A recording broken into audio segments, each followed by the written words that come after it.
Did you know goldenrod makes an excellent tea?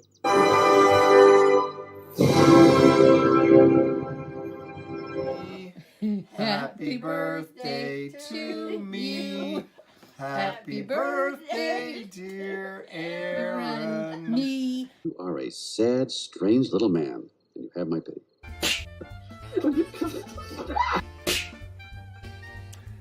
Hey everybody, welcome back to Tomic's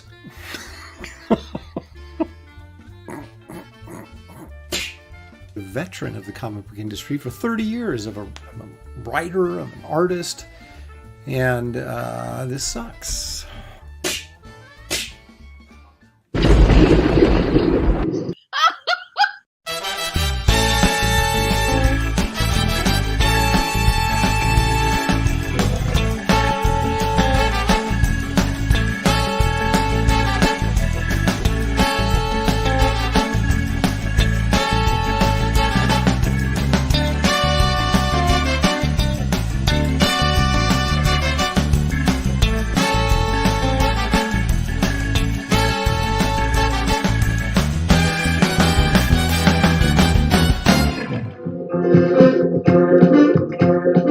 Tonight's episode, The Killin' Cousin.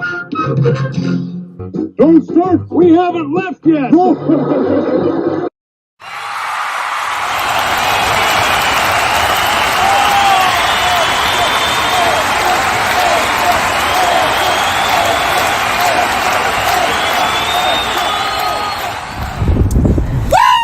Let's go! I did. Gosh, was that attractive with my mouth wide open?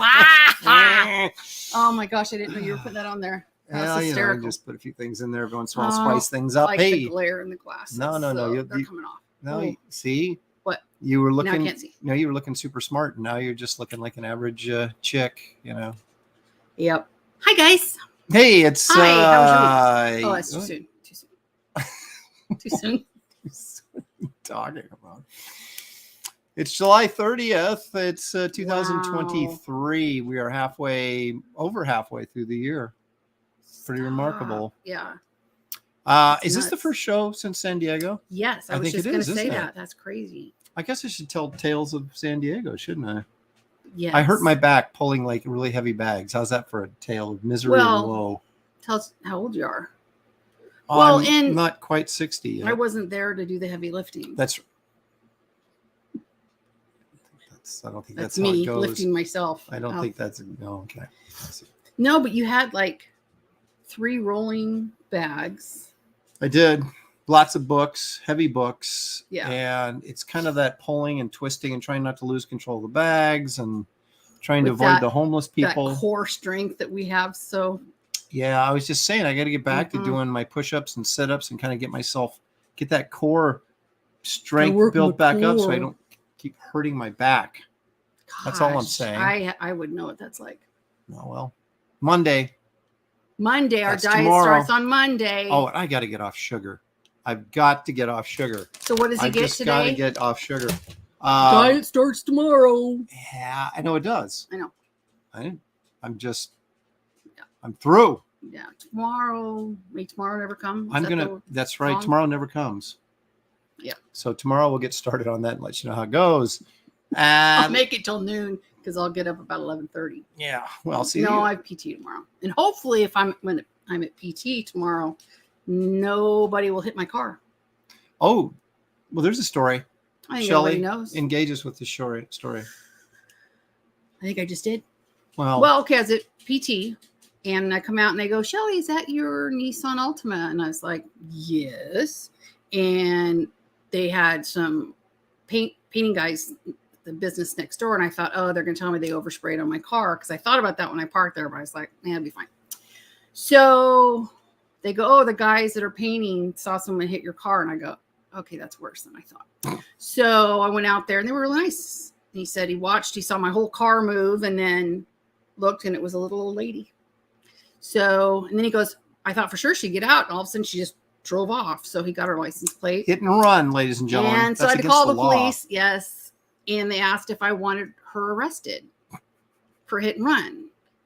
And they said, but I want the deputy from the sheriff's department was like, she's 83. If she's the register owner was actually driving it, she's 83. And I was like, oh, that's old to be getting arrested. So I grabbed the phone and I said, up. not only do we want her arrested, I want you to throw her to the ground, rough her up and cuff her.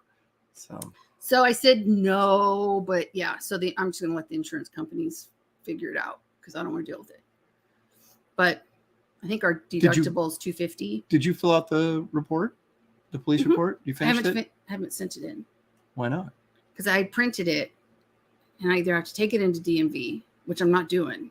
Why would you have to take it into DMV? I don't know. Who said that's that? what they said. The police said that? The form.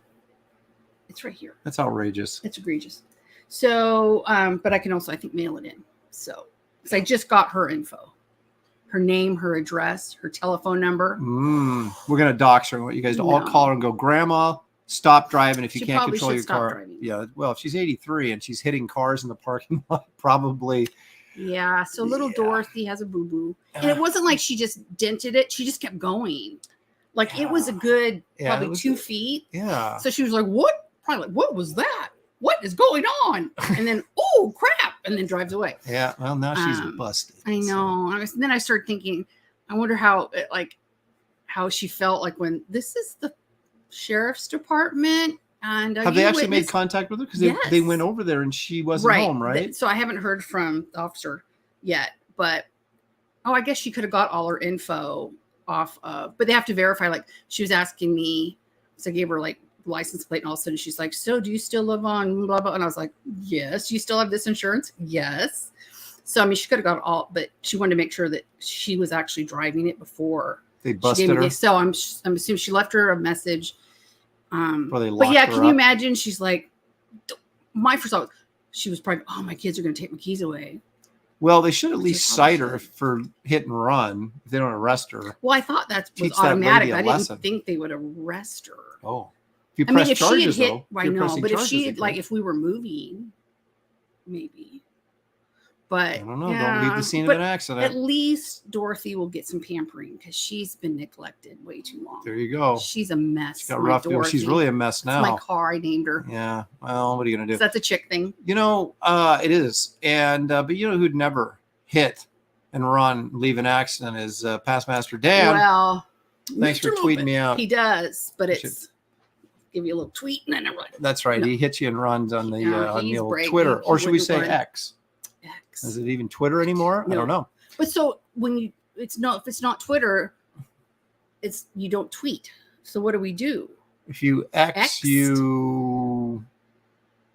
I re-X'd it. You mark it. X marks the spot. I don't know. So we retweet something. Remark. X'd it. Remark. I don't know. So let's figure that out. Very confusing. Let's see who's here, shall we? Holy cow! There's David Brohawk Williams is here. Hi, David. Dan, the Pizza Man Genovese says, "Have a good stream. Can't watch live, but everyone back King Cryptid. The first 4 issues were awesome. Cool. Look at that. Micra's here. Let's see. Daniel Russell Brohawk would be cool. Caleb Reynolds is here. There's more Daniel Russell. There's Squibs. Daniel. Citizen Ronan's here. Sweet Daniel. Is that creepy? I just said that. Sweet Daniel. Yeah. I don't know. I'm uncomfortable. Okay. But I got some business I have to take. Okay. I got some business we have to take care of first. Okay. You do that. I do this show called The Professionals. You do? Yeah. Yeah. With 5 other gentlemen. Yeah. And I was told girls were not allowed because girls are icky. Because I posted on their Facebook chat group thing. Yeah, stay out of the green room, okay? I know. But here's the problem. Citizen Ronan lit me up Tuesday night, and I said an elephant never forgets. So Citizen Is that why Ronan, you went to bed crying? Yeah, this is for Tuesday night. I'm so sad. I don't forget. I do not forget. So sad. Let's see. Mark Pengren is here. He says, Shelley or we riot. Well, she's here. So thanks, Mark, that's so sweet. Yeah, I am vertical. And I'm not heavily medicated yet. Not yet. Randy Howell, still young. Randy Howell made it all the way from Canada here. I think that's pretty awesome. He's here. Bill Maxwell, the Geek Easy is here. Rest easy. I will try. Yeah, let's see. There's Wayne. Oh my gosh. Hey Wayne, thanks for joining us. Wayne. Marcus Killigrew, the master of pop culture, has joined us. That's excellent. Cool. Let's see. Here else. What do we got here? Quit looking at the chat Okay. when I scroll. Daniel Russell. We already said Daniel, right? Yeah. And let's see here. There's quite a bit of. What's a new one? Oh, What? oh, leg Leg kick. kick. Leg kick is here because leg kick is almost Oh, over. and he. Leg kick. This one, I heard you crying in your sleep. Yeah. About this one.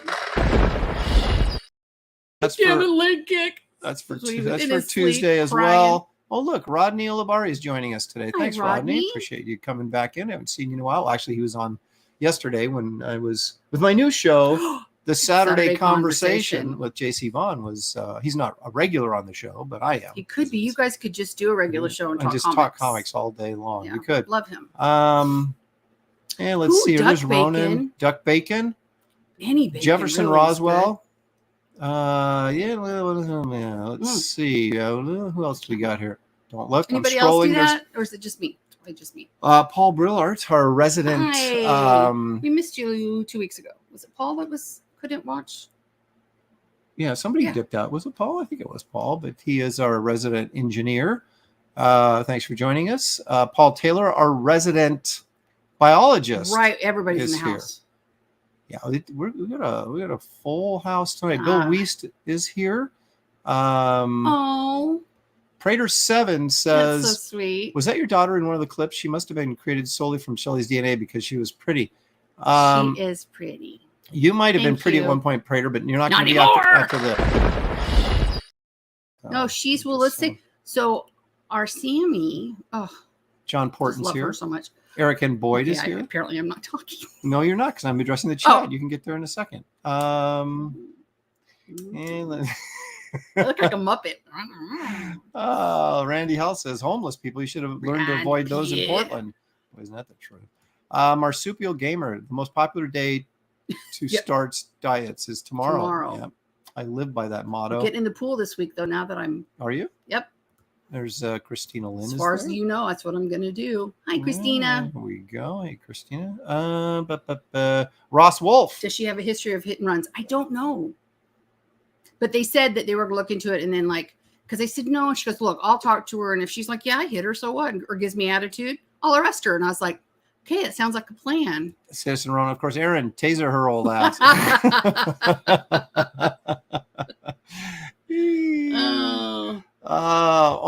Now we've got conspiracy theories and all sorts of things coming up. Maybe she was really a serial murderer, and this was the only chance the cops had to discover the bones of her victims. And I ruined it. It'll be a That's right. Prime, if you press charges, an Amazon Prime show. Yeah, exactly. Soon. Hey, there's Mighty Joe Young. He says polar license. Keep seeing Yeah. older drivers having Biden moments. Hey, Yeah. John. I see John's. John Smith is here. 83. Your mom John? wasn't driving still then. Yeah, she was. No. Yes. She's lived with us longer than that. She Just trust me. No, she's been here 10 years. This November, I'm pretty sure. Are you saying no, that I'm wrong? She was not driving still then. But she was. Because she gave me her car when she moved in. I know, but she was still capable of driving in emergency situations. Yeah. She maybe. would have. She was still on the insurance. Let's put it that way. Leg kick for leg. We should put Billy and Debbie Tucci on one screen and me and Shelley on the other, and it would be exactly the same. Exactly the same. Although I need to, because Yeah, Debbie's Deb's always back back here, there. so- She's got to do the eye roll. Shelley's a little too. I can catch her doing the eye roll. Leg kick for $2 says, "Hi, Shelley," and I guess the guy next to her. Hi. I'm not giving you another It's good to cannonball. see you guys. Thanks for the $2 though. felony. What's that? Look at now, John. Oh. John knows what he's talking about. He says, "Lock her up, throw away the key." This No. is no mercy. I think I did find her on Facebook though. Oh, did you? You should have said, "Hey, thanks for wrecking my I car." almost messaged her, but then I thought I didn't want her to think I was stalking her, even though I kind of was. Art of Oh. Royce says, "I don't even know what that means." I guess he's talking about the Twitter stuff, right? Yeah, pronounced Twixt X'd. or XT, pronounced X. Oh. X. Are you sure? Are you just making Exit? that up? Is that exit? X'd. Pronounced Exit. X'd.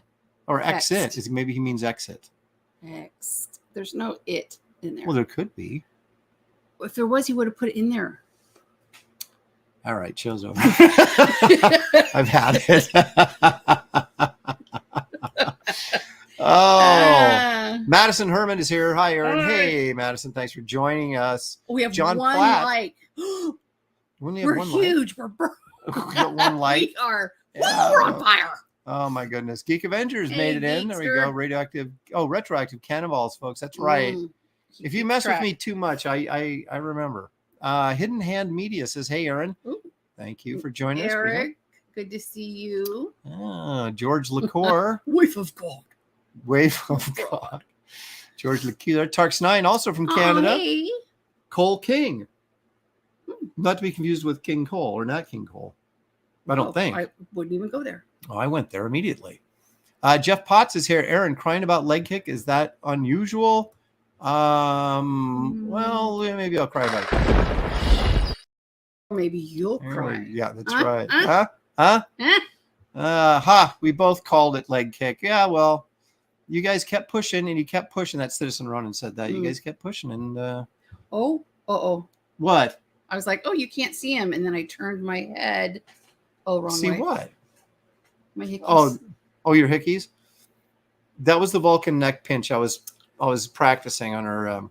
Yeah. Those are cupping marks, which we're doing now on our back and stuff, which actually is pretty effective. Shelley started doing that and it works much better on you.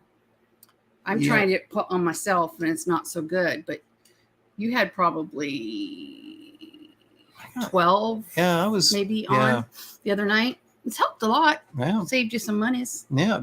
Less trips to the chiropractor and masseuse. Derek Cavan is here. Brian Suddenly Old has joined us. Vurosaki is here. That's a very international flavor to it. Paul Taylor says all this talk about diets is making me hungry. I know. Isn't that the way it works? Give me those gummy bears. That's right. Nomadadin is here. Caleb Reynolds. Repairman Jack. Boy, look at this. Aaron still lives with his mom? Well, no, she lives with us. Lives with me. Okay, scroll down. A second. Geek Avenger for $2. Apparently, I'm chopped liver. What are you talking about? What? I said hi to you. What did I miss? I said Geekster. I remember. Yeah. Oh, Quaffle. Aaron still lives with his mom. No, she lives in our bonus room. She has a little apartment thing. That's what I think of that. There was another one. There was another. Another what? Oh, some of us woke up. Another $2 from the geek himself says, some of us woke up for the show, you know. I did. Yeah, Shelley did. Shelley did. I did wake up earlier. I know that for a fact that you woke but up I set my alarm for 2:30, thinking because I didn't sleep much last night.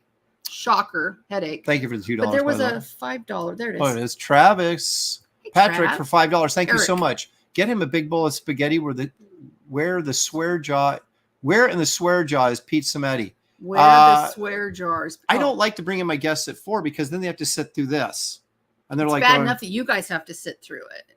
Well, no, I go through and recognize the chat, but the guests don't want to sit there and go, So we do all this, the kind of the warm up, before the show. The opening act. Right. Like in a sitcoms, if you go to a sitcom live, they'll have a comedian come up and warm up the audience before they actually film the episode. That's not what's happening here. Though. No, but we're trying. Well, we're trying. It's not even close to what's happening here. I can't even tell you. He must be popular because look, we have like 100 people, 104. Hey, I am popular. I keep trying to tell you that. You just don't believe me. Here's another $2 for more beer, Aaron. That was hysterical. I went to dinner at San Diego. You did look happy. Was that your only one? Yes. Come on, look who you're talking to. Half the time I don't even drink the entire beer, but I did that time because it was wild game. I had wild boar. What? And I was like, I got a meal. Yeah, I gotta have like a dark beer to go with it. Were you guys out hunting or what was the? No, I think they did all the killing before we got there. Oh, that's good. So okay. No, it's good. Wait, go up a little bit. Okay. Oh gosh. Geek Avenger, go Shelley. Yes. Okay. Shelley's just looking for stuff that makes her feel better, but she doesn't care about me. Her and the Steadfast for $2. Thank you so much. Says, got my hot chocolate. I'm ready to go. Nice. Yeah, hot chocolate. Go on. I know you're in Canada, but come on. I got the fan on. Although you did, I was out of coffee creamer. So I asked him to go to the store or Starbucks. And he's so sweet, he did both. Yeah. So I have coffee creamer for tomorrow. And I had Starbucks for the first time in months. At least, I would even venture to say it's been over a year since I've had Starbucks. Yeah, and it was delicioso. Repair My Jack says Shelley is here. That is fire. Oh, yeah, thank you. Yeah, because I give away all my Starbucks. Don't give me the finger. Is John outing me? He's talking about the drinks, beer. One Wednesday, or wait, you had one Tuesday night. Did I have one on Tuesday night? You know what? I don't think I had one on Tuesday night. I wasn't there. You might as well have represented. No, I had iced tea. That's what I had, because I had the same thing as that other gal who was sitting next to me named Shelley, who was a volunteer. She had iced tea, and then I trusted her to get the iced tea. I did not have a beer. I had iced tea. You should have, though. I would have. I know you would have. Although here, oh my gosh. You don't have a reputation, though. I do, just the opposite. Yeah, you have the opposite reputation that you have to maintain. So I have to stop drinking. No, it was horrible. I could barely walk that whole time you were gone. Apparently, no Madam is awesome. Is a lawyer. I don't need to answer that question. Yeah.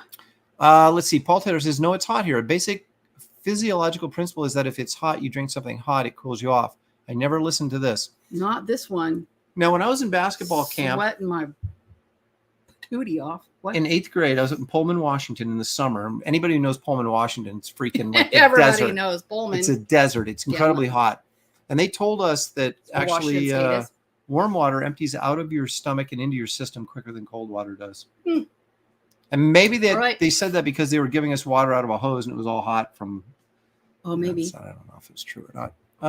Light Kick wants to know, is there any more stories from SDCC? I've got nothing but stories. Well, look at that. The man himself. Hey. Ethan Van Skyva in the audience. Thank you, Ethan, for joining us. Well, he says hi to you, but not to me. You just missed all the stories. Let's catch him up. My car got hit in the parking lot. Aaron had a beer. You're all caught up. Oh, I met Dave Stevens' daughter at dinner with Billy Tucci, because Billy Tucci knows everybody. And so we go to dinner with Billy Tucci. And there. Sorry. And then there's Dave Stevens' sister sitting right there. And I'm like, okay. Well, I did a sketch for her the next day, and she gave me, look at these. Look at him. Look at him. Look at these coins. Look at him. And then this one. Yeah, this one. Those are pretty cool. I like this one a lot because it's got color on it. But look at the back of this one. Nice. Yeah. So I did get that. And I did get some. It's okay, Ethan. It can be spelled many ways. That's what he said. He spelled my name wrong. Oh, I usually blow people up for spelling her name wrong. But oh, that's a good question by Mark. Will the Malibu panel be on YouTube? I don't know. It's a great question. I was on it, though. I said it's a great question. And I talked a lot. So as much as I could, because it's all about me. Travis Patrick, another $5. Thank you, Travis, so much. Appreciate it. Was it nice not having Woke on Hollywood being at CD? It made all the difference in the world. People all over X were saying how great it was. Sorry, go ahead. Oh, no, I was saying there was a really positive and great vibe to the show, which is kind of esoteric, but I could feel it. That's a big word. And then 2 days later, I was telling to somebody. Then somebody 2 days later came up to me and we were talking about the show, and he was a exhibitor, and he goes, the show really has a good vibe to it this year. And I was like, that's what I said. Yeah. So it was a feeling that was of positive comments about it. Just felt different. It was different. People had a great time. Yeah.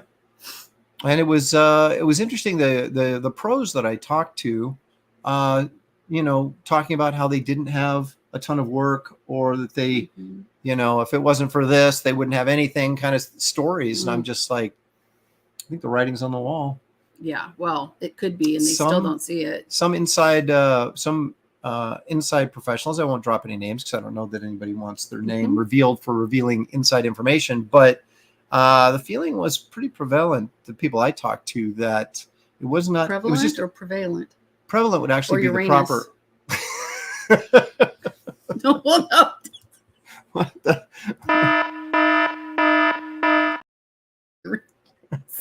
What are you talking about? Where did that come from? Came from my anus. Oh, Lord. Get her another coffee. No, somebody wrote, was there a panel on like Atari Force? Or no, I don't know. There probably was, but I wasn't there. So anyway, that it's not going to be very much longer before DC just licenses everything out. Yeah.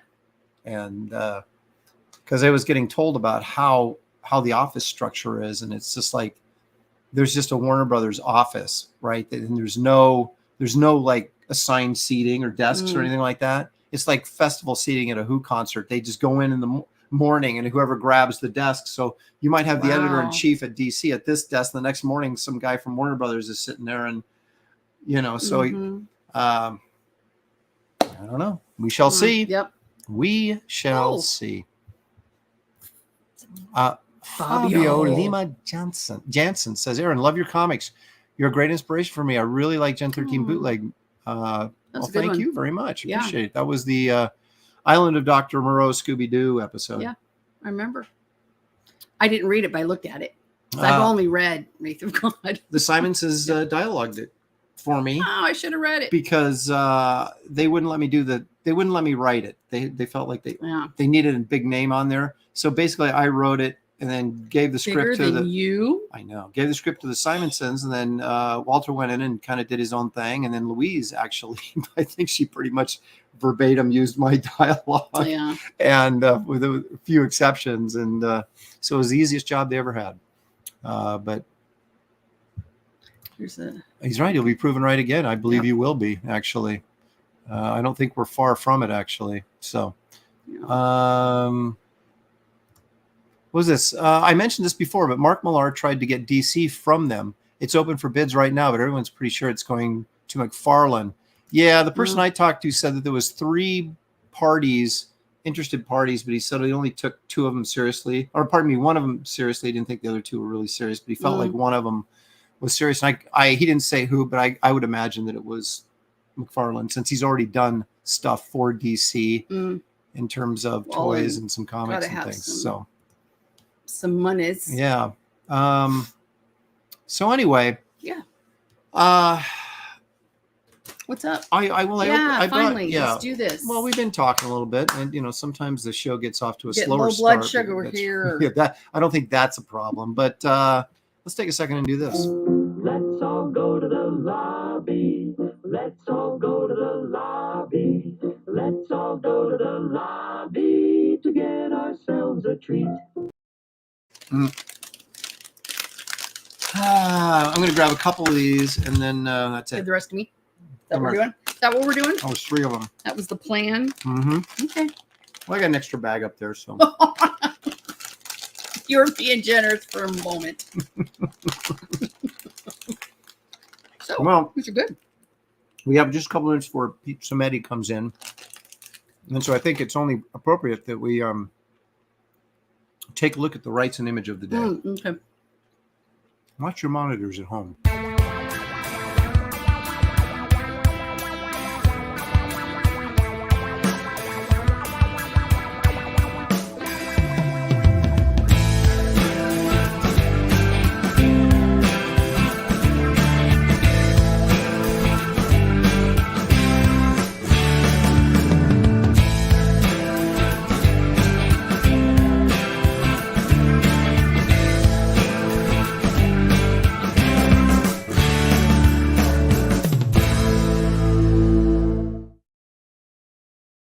Hairy arms at the top.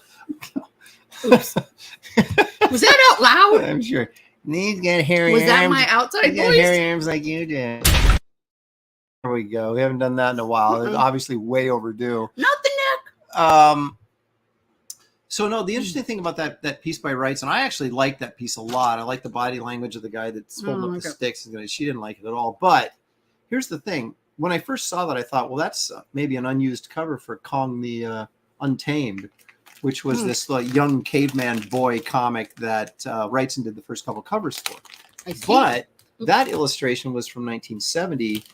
Kong the Untamed didn't start till 1975. Well, there you go. So I have no idea what that picture was done for, other than maybe recreation. Mm-hmm. You can see it's in 1970, so it's still early Wrightson, but that was pretty good early Wrightson piece. Shelley doesn't think so, but I do. But it still had sort of that Frazetta flair to it. Mm-hmm. So he hadn't That's for sure. completely moved into the Wrightson verse, as it were. Yeah, it was very in terms of his style. Ish. Yeah, there you go. Citizen Ronan agrees with me. It's a pretty Frazetta-looking image. So there you go. John Pless says, nice piece of art. Leg kicking out the neck, of course. Bundle of sticks as a club. No wonder it was unused. Well, he he beat people to death with it, and then he could start a fire. So it was like, and seriously, think about it. If you kill like a saber tooth with that, then you use those sticks to start a fire and put and on cook the meat. It makes perfect sense to me. Great question, Leg Kick. How's it going with the wreath? Excellent question. Looking over there. Well, I'm thinking about sharing something. Should I share something? Do it. Do it. I'll share something. Do it now. Before Do it's it too now. late. No, I just. Well, there's still time. I scared the dog. He was sleeping. I scared her. Come here, baby. Is this how you have your seat? Yeah. No, it works better. No, it works better like this. It does. Oh, I thought it was sideways. Oh, backwards. Well, maybe it's supposed to be like that. I don't know. But I slide off the other way. This way it pushes me back. Right. So you say scoot along here. Okay. Oh, Phil. There's another Phil Diaz page. It's Merv the Astro Chimp. It appears that Kit's in a little bit of trouble. That's Zing the Zealous back there. He's his captured Kit. Merv is asleep there, as you can see by the snore sound effect. And he wakes up, and then he has a shocking realization here. But he's going to check the fridge first. So this is page 9, which you can see that's done. At least the black and white part is done. And I know I said the Kit Carter story was going to be 15 pages. It may be 13. Well, we'll see how it turns out here, because I kind of knew where I was going with it, but I hadn't really finished it up, and I'm kind of finishing up the script as I'm going, and I thought, well, this might end up being closer to 13. But anyway, so 13, I either 15, whatever it takes. Right. I've either got these days. Yeah, I've either got 4 or 6 pages left, depending on how the story goes. And then you're done. And then I am done with the entire project. Crap, another summer of shipping. Yeah, here it comes. So what does that mean? That means I've got a 53-page Wraith of God story that I just got the final colors in for that. So that's colored. And that's done. Kelsey's coloring the 15-page nightclub story, and he's almost done. Dan Lawless is coloring the 16-page Garbage Man story, and he's almost done. In fact, he showed me the last page, but he's going back and tweaking stuff. And then we've got the Kit Carter stuff, which is half colored and half drawn and colored and lettered. But there's 7 pages somewhere happening too. Yeah. So yeah, that's where I'm at. So we're looking to be done with this by the end of August, and then hopefully as quickly as I can get everything turned around with the designer and all that kind of stuff, and it'll be off to the printers before you know it.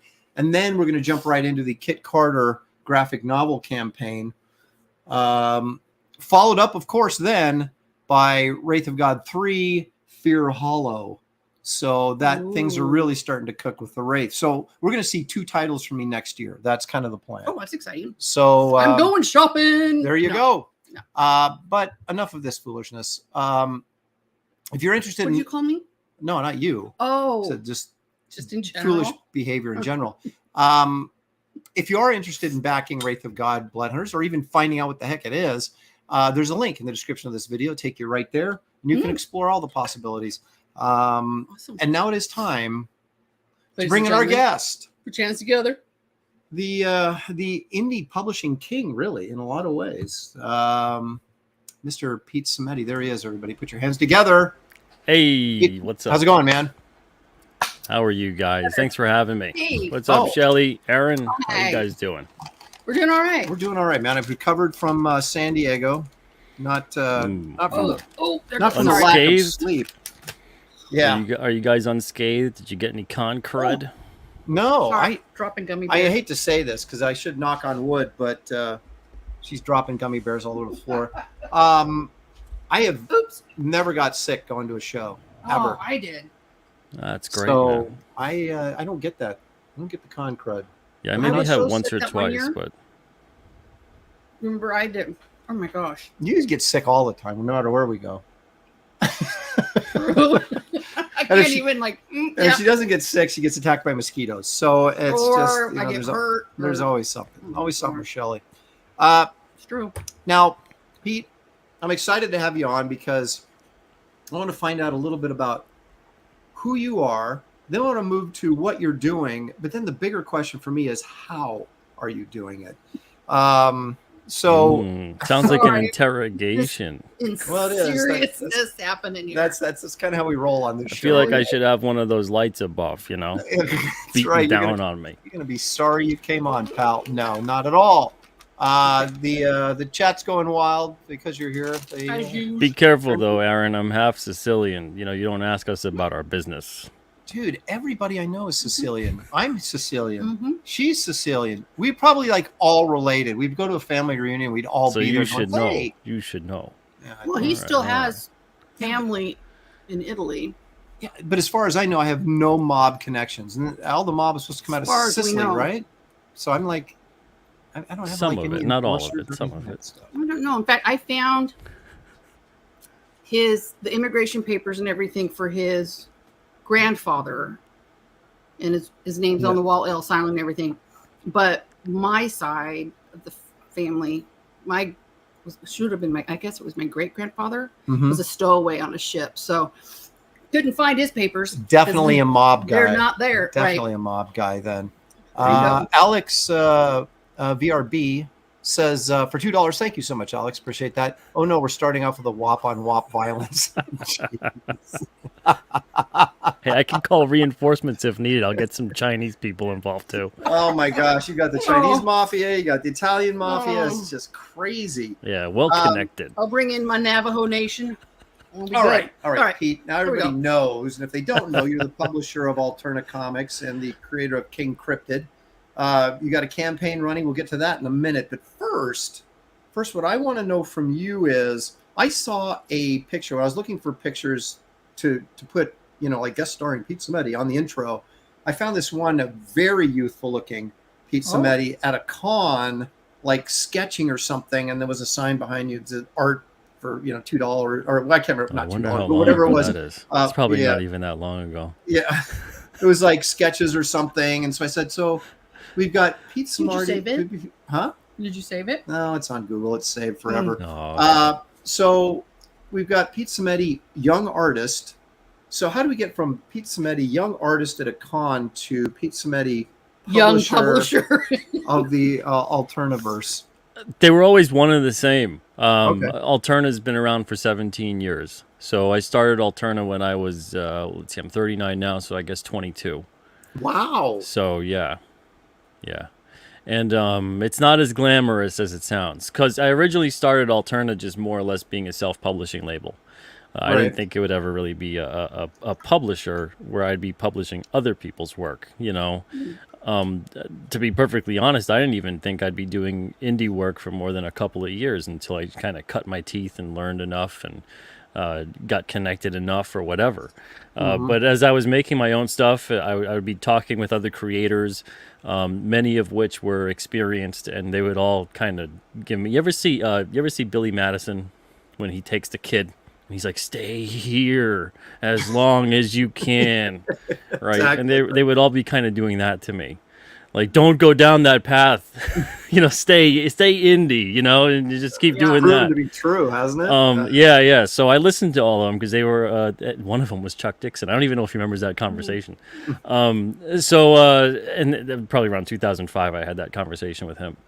So I just kind of kept doing that, and I got people submitting in their work, and they were far more talented than me, and they kept all having the same kind of story where they just weren't connected enough and they couldn't break through and whatever else. And so I figured, all right, well, just as long as you're aware, I'm really new at this. I don't really I can't even confidently call myself a publisher. I barely know what I'm doing right now, but I know that I want to do something with comics. And, hey, we could do stuff together, learn the ropes, and, strength in numbers kind of a thing. So we did that for about 2 years or so. It was print on demand with about maybe me and 6 or 7 other creators throughout the country. And then eventually we got distribution through Diamond and a book distributor and all that other stuff too. And that was around 2008, something like that. And so then we started putting out books, but they were not single issues. They were graphic novels. We just go straight to trade or straight to graphic novel.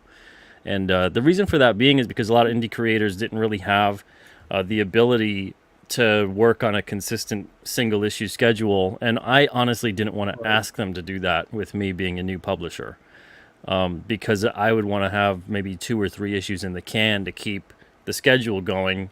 And me being only like a 2-year-old publisher at the time, I didn't feel comfortable asking that of people to put that kind of faith and trust into me on that level.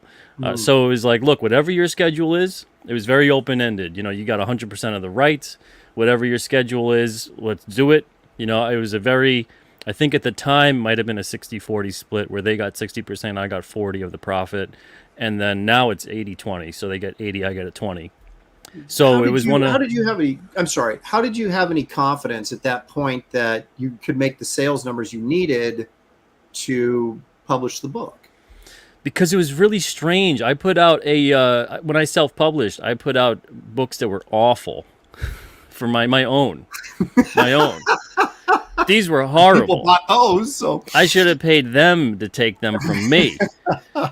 And I sold 200 to 300. So I was like, well, if I can sell 200 to 300 of my book that is fairly subpar compared to the ones that were coming into me, we could easily sell more of yours, you know, of the other creator. And making those subpar books really taught me a lot about. I learned a lot about making comics. I did work for free for other people, but I never really called it for free. It was more for experience. Right. So I just kind of learned as much as I could. It was a free education. That's how I viewed it. I went to school for graphic design, but not for comic book making, you know. So I learned a lot, and I learned a lot about what I wanted to do, what I didn't want to do in comics, especially creating comics. I learned I liked writing better and lettering and that kind of a thing. But sequentials, I just didn't have no patience for sequentials. No patience at all. I don't mind doing a cover or a trading card or something like that, but sequential art to me was like, you know what? There's people out there that do a way better job of this than I am, so I'll hire them. Well, to me, it would be so overwhelming. That's why I asked him all the time. You wake up every day to a blank page, and then by the end of the day, it's done. And somewhere in between, there's, well, I call it magic because I have this much artistic talent. Our daughter is Aaron. Our son is a geek. Well, just a different geek like me. But yeah, just the sequential and knowing, I mean, just that whole visual, he has it in his head, right? Yeah, like, it's unbelievable. Yeah. Storytelling is, it is hard work though. It's a grind, you know? And oh, so totally. I get that. Yeah. I mean, I get the whole idea where you saw guys like, you know, after a while, John Byrne or Jerry Ordway, they're like, or even Dan Jurgens were kind of like, yeah, I'm just going to stick on the writing side and let someone else grind out all the storytelling and all that kind of stuff. Cause it's a pain in the butt. But, yeah, and that's why now with King Cryptid, I love storytelling and telling stories, and I would just sit there and tell them all day long and do like a campfire YouTube channel if I could. But I want to see the comic get made. I want to see people enjoy the comic and have that page turn and have the words and get immersed, you know, have the visual. But that's why when I write out the script for the artists on King Cryptid, I do a scene-by-scene breakdown as opposed to giving them a script that's super structured with dialogue and captions and panel this and camera angle that. And, you know, I want to just kind of tell them the story, let them envision it, and then they draw it out. And then we go, okay, that looks good. Let's move on. You know, so it's thumbnails, pencils, inks, etc. So we'll move on throughout the process. But I want them to have a lot of fun with it and be really creative with the story, so that they're telling the story too. It's not just them, you know, being a pencil for me, you know, and just, right. You know, just write what, you know, just draw what I want you to draw. It's not like that at all. It's more about we tell the story together. So that's definitely something I wanted to do with King Cryptid, and that's how we tell those stories. But early on with what I was doing, especially working with less experienced artists on the chair, I did do the very structured script. And at times it would kind of be a little bit of a tug of war because there'd be certain pivotal points in the story that needed to be there and the artist didn't feel they needed to be there. So I'm like, wait a second, you're kind of skipping over stuff that's pretty important. I don't mind if you have an idea or a different take on something, but, you know, don't go through and then just change things up. And now we're at like the 0 hour and it turns into, well, can you draw that page that's needed? And then they're like, no, what, you know, this is what I want to do. And that's it. And then it got a little weird. So there was a lot of kind of working around that. So that was maybe around between 2006 to 2008 when that happened. But publishing took a lot of my time up, so I didn't really do a lot of creative. I did like 2 short stories maybe in between that time, from 2008 to 2000, whatever this is, 2023. It's Serious. that's Yeah. another thing John, publishing will straight up. do to you. You're like, what year Right. is it again? Yeah, So, so looking back at it, we had graphic novels predominantly being put out for 10 to 11 years, and then in 2017 we started with the newsprint single issues, and that was a whole different ballgame for us. And we had in 2012 a New York Times bestseller. I still don't know how it got there, but we had one. And we had a film come out, which was based off of The Chair. Roddy Piper was in it. It was his last feature film, unfortunately. But all of that paled in comparison to the newsprint issues, the single issues on newsprint. Okay. So let me take this real quick, and then because I want to jump into that in a second here. Eric the Guapo for $20 says, Ooh, that ain't cheap. "Boing." That's the best $20 you've ever spent, Eric. Thank you so much. I appreciate that, man. Are you sure? Oh my goodness. Oh, man. So those first several years when you're doing the graphic novels and stuff, that was all print on demand. So I assume that was all digital printing and stuff. I don't want to get too far. Yeah. The first 2 years before distribution, it was like that. And then, me being young and stupid as a publisher was like, oh, if we could sell 500 issues print on demand, we'll sell like 3,000, at a distributor. They'll do so much for us. Yeah. So it's like going into distribution.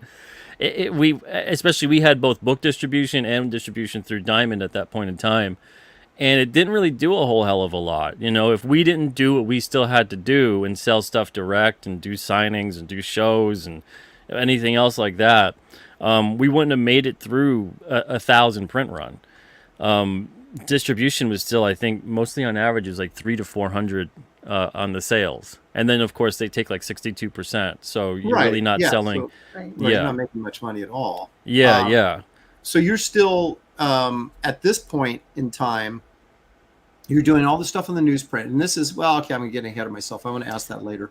Yeah. So let me back up a little bit. So was there a point where it started to the combination of selling it direct from, I assume, either a crowdfunded thing or on your website, alternacomics.com, which you'll find a link for that in the description of this video, by the way, if you want to go visit Pete's site. Ooh, nicely done.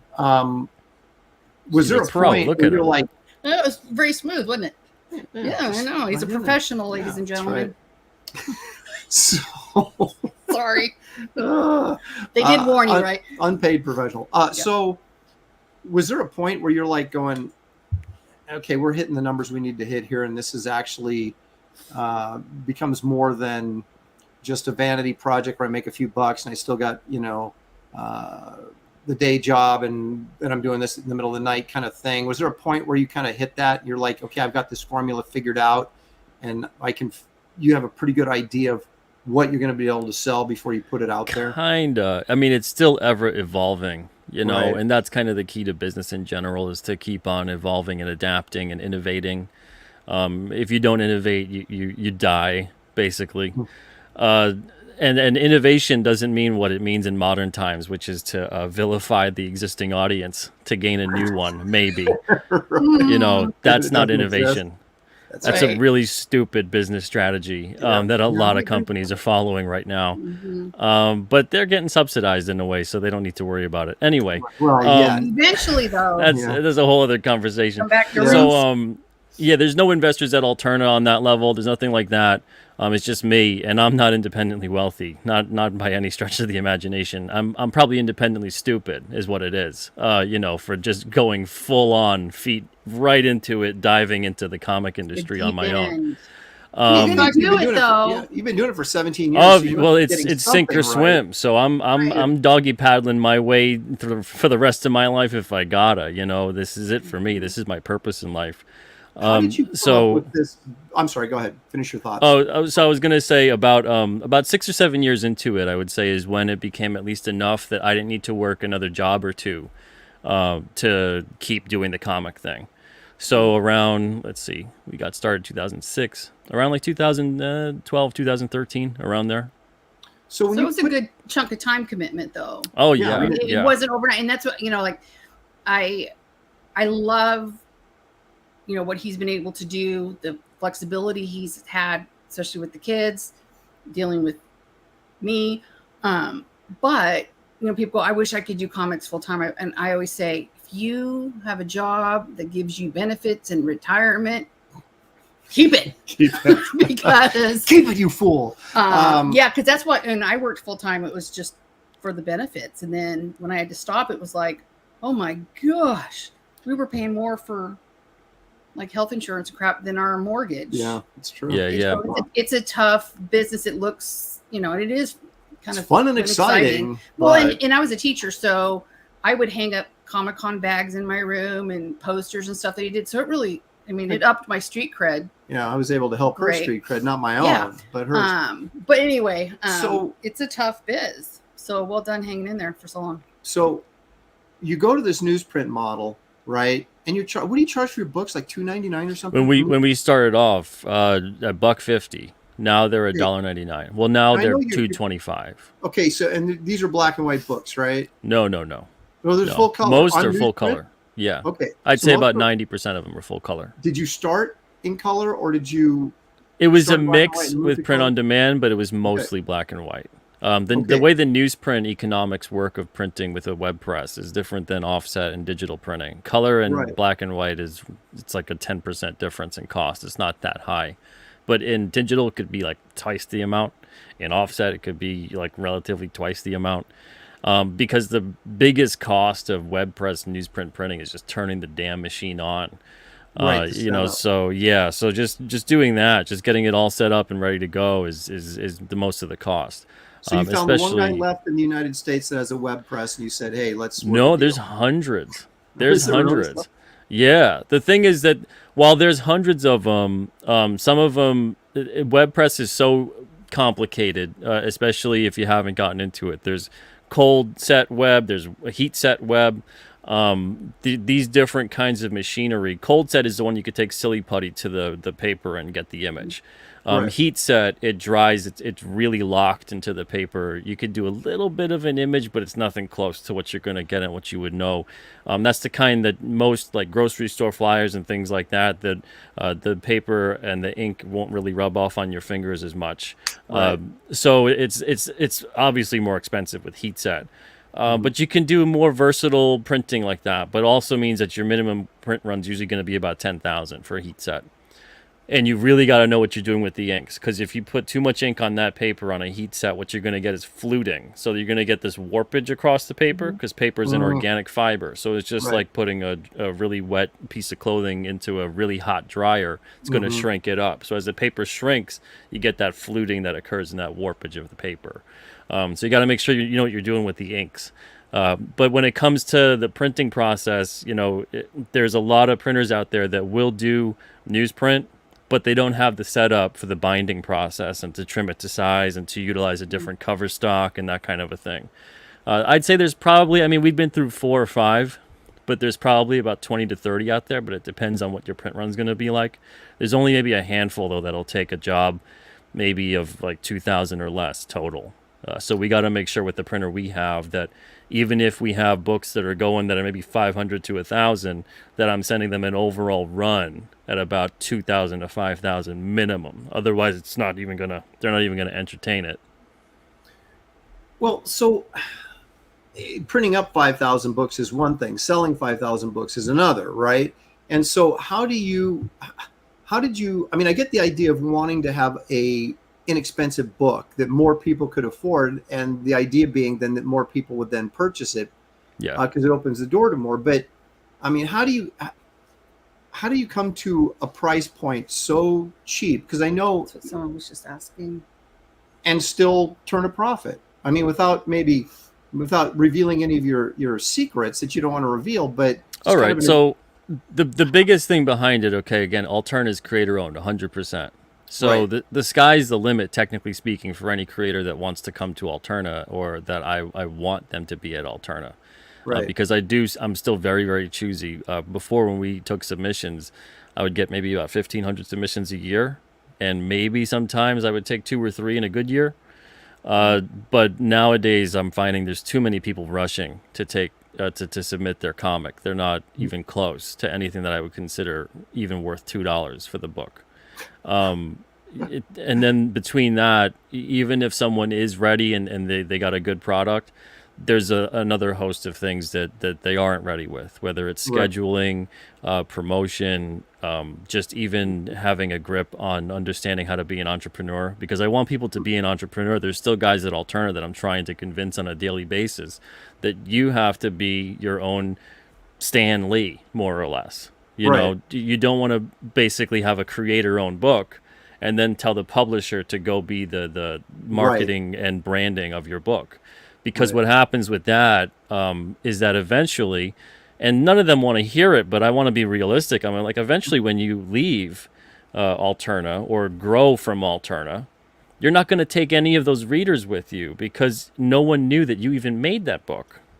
You know, they all just associated as an Alterna book. And this is creator owned. I don't own their characters. I don't own 1% of what they're making.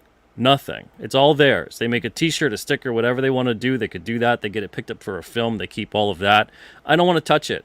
People go, well, what happens if it's a film? You know, how are you going to make money? You print more books.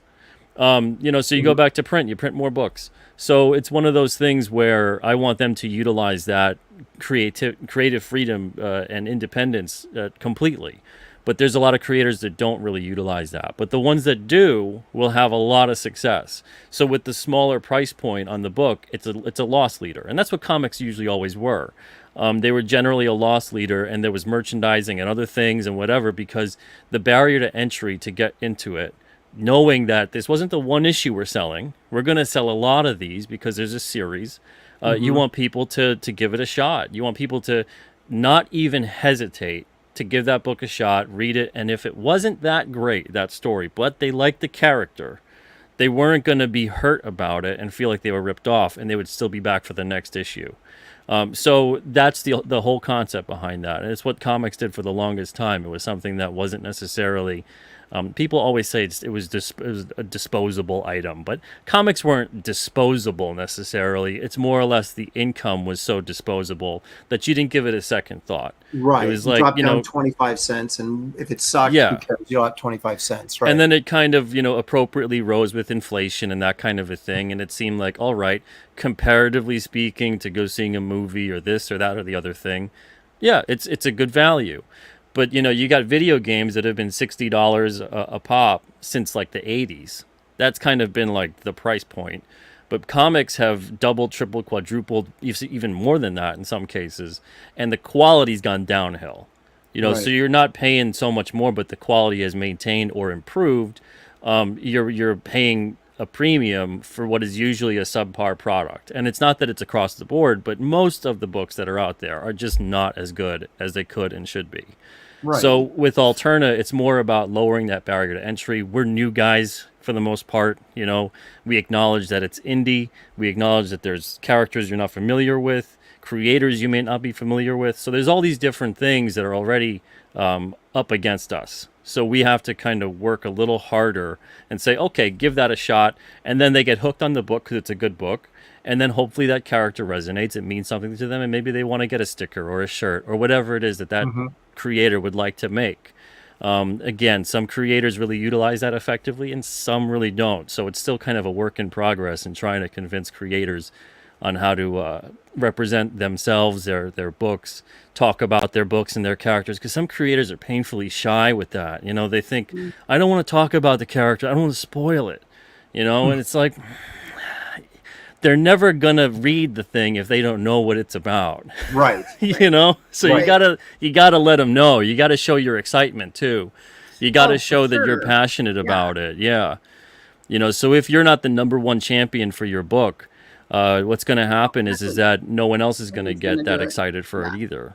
Right. Well, it's that new frontier we're in, right, where it's, you know, you have to be a circus barker as much as a talent creating a book, because you can be the most talented person in the world, put the book out, no one knows that it's out there or knows anything about it. It's not going to get magically purchased. You have to be out there and self-promotion. I think that's where a lot of artists and writers struggle, because they're not, like you said, they're not comfortable doing that. Also, too, though, it adds the hours to your day that you normally would spend. I mean, because he's one of the hardest working lads out there, I think. And they're, he comes to bed at 2 a.m. or whatever, and now add self-promotion and the organization part of it on top of all of it. And yeah, I mean, it was a big adjustment. Yeah, you're running 2 full-time businesses. Yeah, right. Yeah, It was great to see his excitement again after. Yeah, I just wish I was younger. Being beat down for 30 years or whatever. Why did I do this That's the 20 thing, years though, Right. is that, you'll never work harder for anyone than you will for yourself. Right. But it's way more fulfilling. But a lot of people aren't cut out for that. I saw Fritzy asked in the chat that the books themselves aren't profitable. Well, nothing is technically profitable right off the bat. Nothing's a sure bet. But are the books set up that you can make a profit? Absolutely. And it's not even that much of a, you don't have to move too many units to make a profit on the book. But it's just that, again, a lot of creators aren't really built to be entrepreneurial. A lot of creators aren't really built to kind of run it as a business. They want to run it as artists and just do the creative. But that's not the setup. That's not the world we're in. That's not anything. I mean, even in the corporate industry, they don't have the distribution footprint anymore to basically kick back and go pump out 2 million books and let them, let God sort them out, essentially. Yeah. And the readers find them, and, we get back returns, and okay, we sold 300,000 units. That's not the system anymore, and it hasn't been that for a long time. They've kind of abandoned that system in a really big and stupid, foolish way. And now to go back to it, forget it. That's never happening again. It's gone. Right. So yeah, there's a lot of things in the comic industry that are set up backwards at this point in time. But this is the way forward. Yeah. Best of the Little Presties is David Williams, Bro a Hawk. guest, and 2, the Mighty Chet. I'm afraid I can't hang tonight, but I will play catch up on all the SIMETI 411. I may have to jump onto this Alterna bandwagon. There you go. Yeah, go for it. Sorry, let me. There was a few, yeah. Oh, there was a question too if you're going to be doing any cons. Yeah, that's right. That's what I was looking for. Nah. Love it. I've done enough. We are so. I shouldn't say we are so burned out. Well, here's the reality, though. Other than We're old now. Like it used to be so much fun, and now just the thought of packing. I know it's worse. Oh, forget it. Yeah. But other than If I go to a convention, I'm going to a convention and I'm walking around. I'll carry maybe a Sharpie or something on me in case someone recognizes me and magically has an Alterna book or something they want me to sign. But that's about it. I love seeing all the readers. Absolutely. That's the best part about it. But I don't need to go to a convention to do that. I'd rather go like, hey, I'm going to be at this bar that's across the street from the convention. Just see me there. Yeah. Well, there's not the advantage. There used to be, you had to go to a show, especially if you're doing your own book. You have to go to a show so people are aware of it, right? You got to get out there and people be doing, like Billy Tucci, 20 shows a year kind of thing. But now you can reach more people through the internet than you ever could at a single show or even a series of shows. And so other than the fact that you get to meet people face to face once in a while that are supporting really your fun. project, which is great, you don't need it for the promotion like you used to, because we can all do it right here doing this stuff. Right. And they're set up It took us years for me to convince him to do this. And then it took you a year to convince me to join you. Because I was like, get out there. Nobody cares about what I have to say. These guys getting me on social media like Facebook and Twitter several years ago. Oh my gosh. I didn't get it. We convinced him. It was hysterical. We convinced him that you got points for how many friends you had on Facebook and that you could redeem them.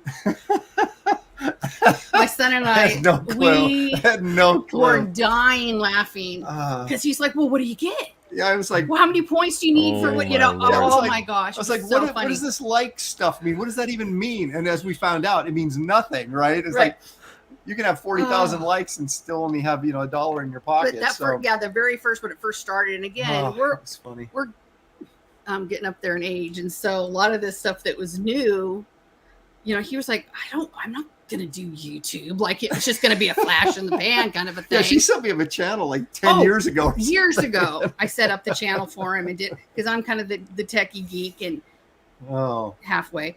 But yeah, it was hysterical because finally he's like, I guess I better do it. And I was like, here we go again. It takes a lot to adjust to learning that new skill set. It's not easy. And you got to develop the habit of doing it too, day in and day out. If you possibly feeling can. Comfortable. Yeah, that's the thing. It's like you look at your, I remember when we first started streaming, we'd have like 20 people, right? And we would be, oh yeah, that's kind of cool. We got 20 people. 25 people watch this. Oh my gosh, that's so cool. Then it get to 100.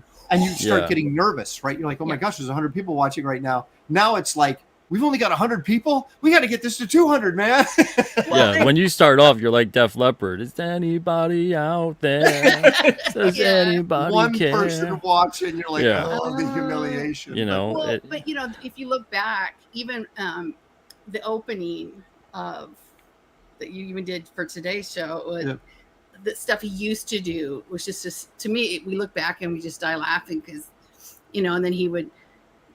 It was never live. It was always because he went to film school, so everything was already set out and done. And then it was like, do it live. Oh, Yeah, I know. That's It's like, nervous. it's not Yeah. bad when you can, do a take after a take after a take, and you get it right, and you put the video together, and it looks pretty good. But when you're on here doing it live, baby, it's all hell can break yeah, loose, right? yeah. And it has, Especially when you sit next to her.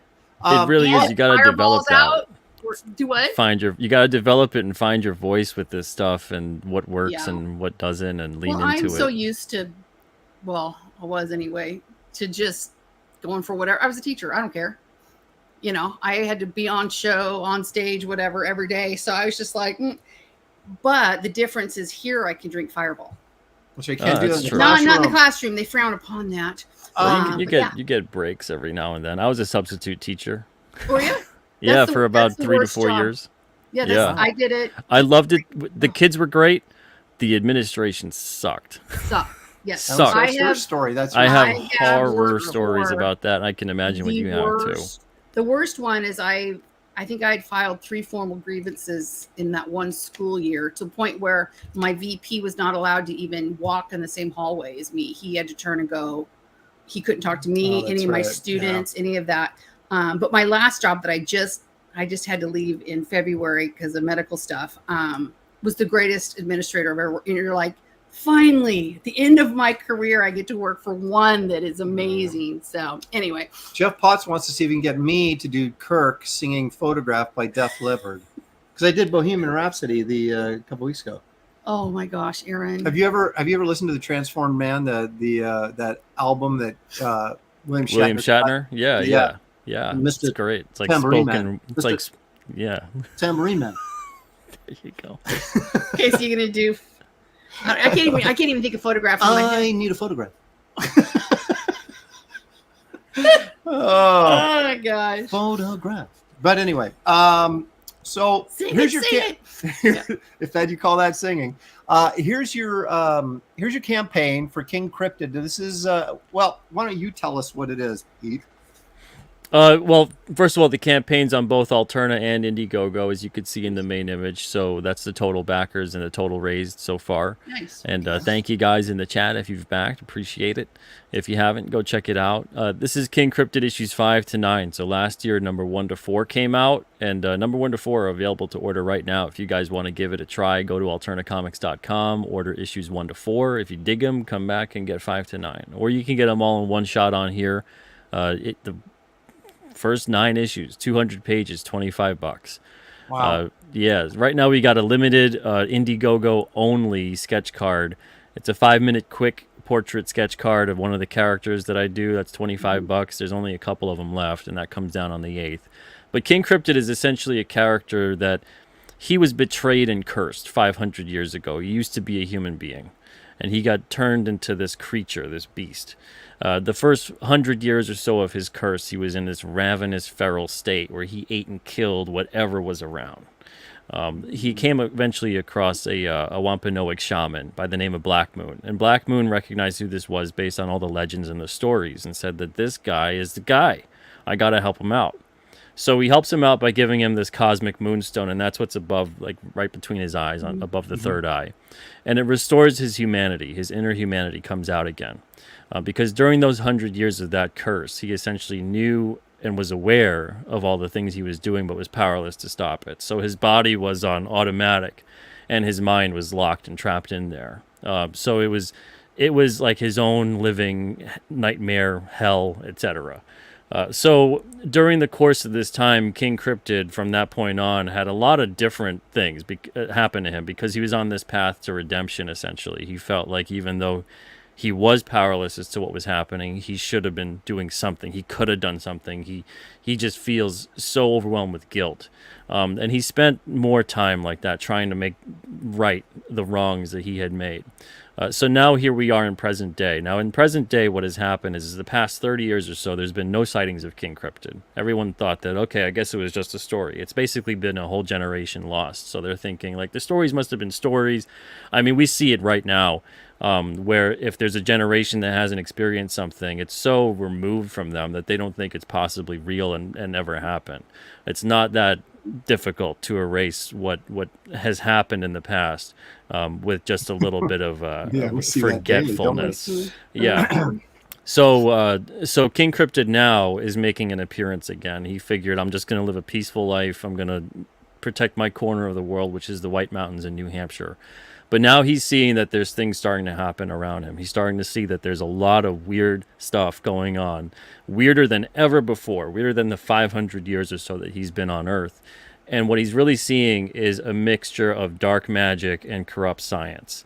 And they're blending and merging and creating havoc upon Earth. And really, really bad stuff really, really quickly. So the encroachment of all this stuff into now his corner of the world is making him go, that's it, there's the line, no further. So he's going to actually go and, come into the world a bit and do something about it. In doing so, now he's kind of putting himself in the middle of this fight and revealing that he is truly still around, he is still here. There's an agency that's behind a lot of this that thought that he was gone as well. Now they're learning he's around, and so he's kind of shot to the top of their chart. He's their most wanted at this point. So they really want to get him, and for reasons that have not been quite fully revealed just yet. But in the first 4 issues, this is an episodic series. So the first 4 issues, we have King Cryptid getting introduced, of course. We have the bounty hunter, the cryptid bounty hunter, Victor Lugo, who used to be a big game hunter. Now he hunts cryptids for hire. Then we have the Behemoth, which is a genetic experiment, a human hybrid of the infamous legend Mothman with a human being that went in there for treatment and then got genetically experimented on against his will, against his knowledge. Crazy scientists. And mutated, turned into this thing. Yeah, a lot of mad science occurring, not just in this book, but across the globe nowadays. It's true. It's not that far-fetched anymore. Nope. Yeah, and a lot of the things within King Cryptid, for those that are kind of paranormal history buffs or really into government cover-ups and conspiracies, you're going to find a lot of little kernels of interesting references here and there throughout, because we do a lot of that in the series. The government that it's in your story, does it have 3 letters? Oh, there's a lot of 3-letter agencies, but the biggest agency, that's a cover for all of it. It's like a front within a front. Is NECRO, New England Cryptid Research Organization, and even those letters don't fully mean what they mean. So it's one of those things that people are going to find out a lot of this stuff as it goes on. But the series is episodic and ongoing. It's just like anything you would have really read for the most part between the 70s to the early 90s in terms of storytelling style. Even in terms of animated shows and things like that. A lot of people have compared it to Swamp Thing, Batman the Animated Series, kind of like Tales from the Crypt, Creep Show vibe, because it's got kind of these vibes to it. Dan Lawless compared it to early Hellboy. So it's got a lot of this episodic quality where you can read any issue you want within the series. You're going to get a whole complete story out of it. You're not going to ever feel like you were gypped or you got a part of the story, or that 5 parts later then you'll get the whole story. There's no decompressed storytelling style to this. This is compressed storytelling, but everything, every page, every panel is important. There's no wasted anything here. Everything counts, to the point that there's already a bunch of Easter eggs within the first 4 issues. Some people have caught 1 or 2 here or there, but there's still a bunch that some people haven't caught just yet. But I think they will eventually when they read the issues in the future. We even have editor's notes and things like that, so when something references a past issue in a conversation, we'll have a little editor's note that says to go see that issue. So within the series, we've got the Behemoth in the first issue. We got the Granite Beast in the second issue. We've got a flashback to 1984 with a bunch of kids going out on September 19th, 1984, which is the 23rd anniversary of the Betty and Barney Hill abduction. which is the first UFO abduction recorded in the United States, happened in Lincoln, New Hampshire. And that is a pretty interesting case because they went under hypnosis quite a bunch. And it was consistent results as far as Wow. They even made a movie about it back in the day. James Earl Jones played Barney. And it wasn't that far off either in terms of what they went through and what it was like for them. So we make reference to a lot of these different things. Those kids in that issue are going out trying to look for paranormal things. They just saw Ghostbusters, so they're hopped up on ghosts and the paranormal, and oh wow, this whole world has just been opened up to them. You know, they got into King Cryptid because that's the local legend, and they do meet King Cryptid. Well, one of them meets King Cryptid that night, and it kind of changes their life forever. We revisit those kids again in issue 8 and see what they're up to in Halloween '87. And a lot of things happen to them as well at that point. But issue 4, we got Broog the Swamp Monster. We go to Huckamuck Swamp in Bridgewater, Massachusetts, and that's a real place too, and it's got a long paranormal history as well. A lot of dark energies and a lot of weird stuff has occurred there. UFO sightings, various cryptid sightings, all these different kinds of things. So I try to kind of ground the stories into somewhat of a historical fiction element within the series, while also utilizing some of my own characters and things like that, and really layering that fiction element with the fantastical, and pushing the extent, at least I think I am, who knows, and pushing the extent of the various government cover-ups and black budget science and all that kind of stuff. Issues 5 to 9, we've got the White Mountain Yeti in issue 5. We've got the Dragon Vanderkin in issue 6. Granite Beast also makes a return in issue 6. Issue 7, we've got Wendy the Werewolf. We kind of touch base and go back to Dogtown Village in Massachusetts in 1821. Then we go back to present day. Issue 8, we've got that story with the kids. It continues again, Halloween '87. And then issue 9, we've got Puckwudgies, which are from Wampanoag folklore. I play a little bit with them here, but in the story, these are like little shapeshiftery creatures that kind of play tricks on King Cryptid, and they're trying to basically capture King Cryptid to offer him up as a tribute, more or less, to their father. And who their father is, you guys will find out. So you're really into this cryptid thing. We've got a feature for you later on in the show. I think you'll enjoy. Oh, but yeah. I've always these- been interested in all this stuff my whole life. Yeah. Yeah, I have too. I'm just a real cynic now. But anyway, so we talked about this, I think, probably when I was on your show, that you have a front cover, but you also have a back cover. But you're not doing flip books. How does that work exactly?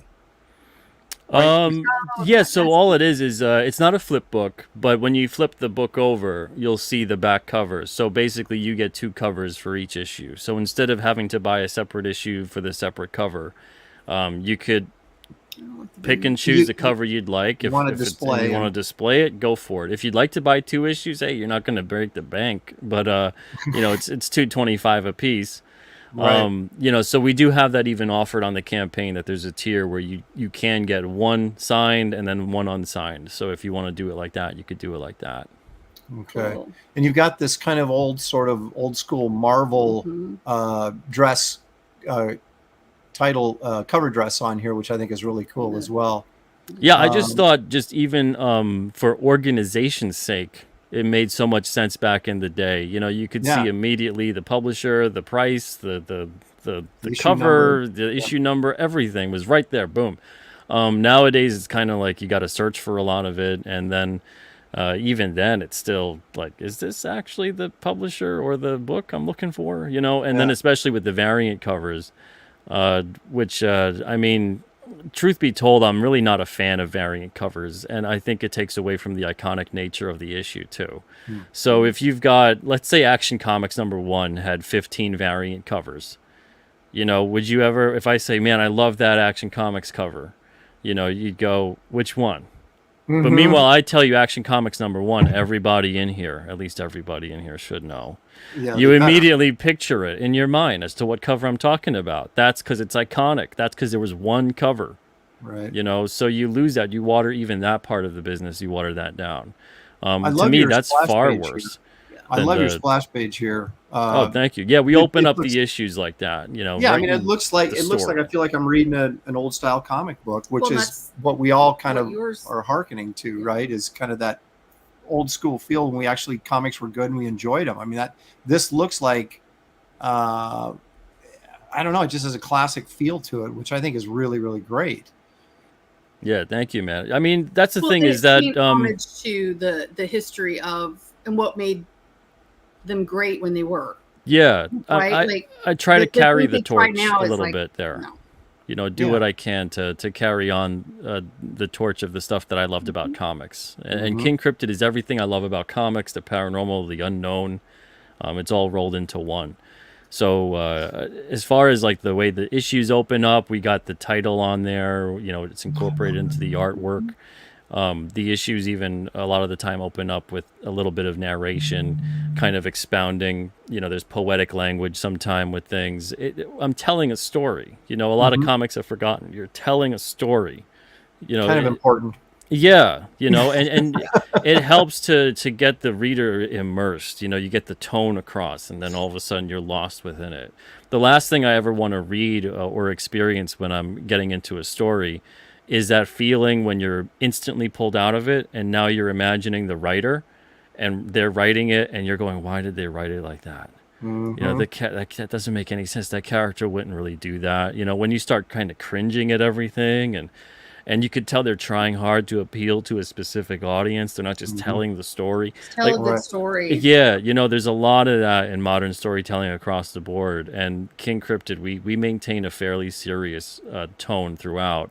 And when we don't, if there's ever a break where there's a moment of levity or something like that, it's not to soften the blow of an emotional scene. I want that emotional scene to hit. I want you to be, you know, to have that earth-shattering kind of like, oh man, like I feel bad for that character. Not like, you know, something really bad happens and then they're like, so yeah, I mean that happened.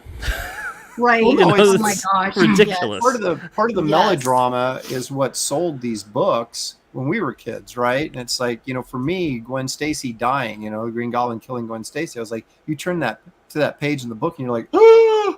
You know, and it's like it affects you. You have an emotional response to that rather than, you know, being separated. If you're not pulled into the story, then it's like, what's the point of it?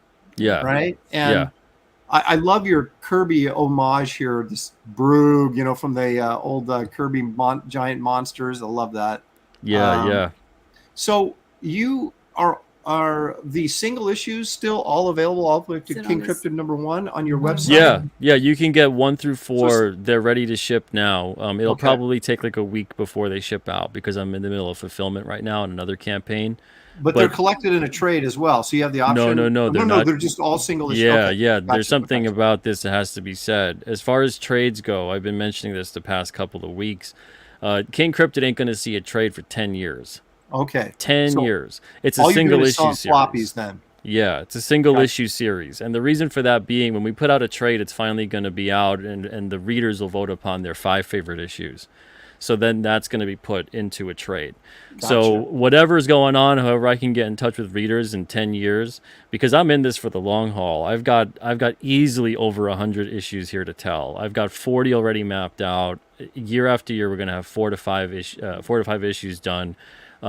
Even next year's issues, 10 to 13, they're already mapped out. They're already ready to go in terms of story-wise, you know, what I know I want to tell in them.